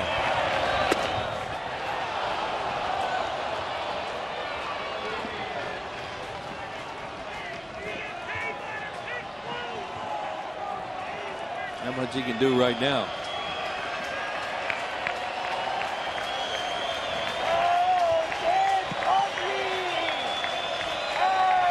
Swing and a miss. He got him, and the race to 90 wins is won by the Phillies. They take it by a final score of 6-3, and they win the first 2 games of the series against the Atlanta Braves. What a statement by the Phillies on these first 2 nights here in September. The fewest games to 90 wins, and there you have it. The 2011 Phillies have done it faster than any other team in franchise history. Raul Ibanez, our Chevrolet player of the game. You want to talk about somebody who had a sweet swing tonight? He certainly did. 3 for 4 with 3 runs batted in. And the other end of the story was Vance Worley. Worley did enough tonight to pick up the victory and quiet Chipper Jones and the Braves offense to win his 11th game of the year. The Phillies have won each of Worley's last 14 starts. Tom mentioned what a good night Raul Ibanez had. He really swung the bat great here tonight. Hit it right on the nose. Here in the first inning is one that he blooped into center field, and Michael Bourne couldn't quite get to it. Ryan Howard scored, and then in the 6th inning, this looked like it was going to be a home run, and look how close it is to leaving the ballpark, right off the railing and back into play. He scores Hunter Pence with that double, and then just for good measure in the 7th inning off Christian Martinez, a P to right field, scoring another run for the Phillies. Raul Ibanez, 3 hits tonight, 3 runs batted in. Tremendous job by the Phillies left fielder, and he is, or those are our W.B. Mason deliveries of the game. Well, look at that, Wheels. The Phillies 11 up in the loss column. The Braves 9.5 games out. Raul Ibanez was our star of the game, and he's down on the field with Sarge. Sarge, take it away. Hey, guys, thanks a lot. He still have his bat here. It's still hot. Swing the bat good there. You got to feel good about squaring it up there 4 times. Thank you. Yeah, Sarge, it feels good. I went out there and tried to do the best I could, barreled some balls, and they worked out for us today. And, Vance did a great job after the long delay, and we were able to do it together. 90 victories right now. I mean, the club is really just walking on around this league here like, man, you're going to run away with it. 9.5 games out. Our team, our team fights to the end, and we battle, and everybody contributes. And when, somebody goes down, somebody else picks it up. So, it's a real team. It's the best team I've ever been a part of as far as guys pulling together in times of need, and we do it together. How about the defense the team plays? You guys take a lot of pride on that. Definitely, a lot of pride in that. You separate your offense from your defense, and you contribute when you're on the field. And it's 2 separate games. As you know, Sarge, 2 separate games. You play defense, and you go on offense. So, we take a lot of pride in that. Last question about this. When you don't play, it seems like when you come back the next day, you're a little bit quicker. Do you feel stronger? No, I don't think it's anything like that. I'm just trying to go out there and do the best I can to help the club, really. Continued success. Thanks for coming on. Thanks, Sarge. Tom Wills. All right, Sarge, thank you very much. Nice job tonight by the Phillies all the way around. Ryan Matson closed this baby out. He gets the strikeout to finish off the 9th inning. The Phillies win it by a final score of 6-3. They've taken the first 2 games of the series. That guy loved it tonight.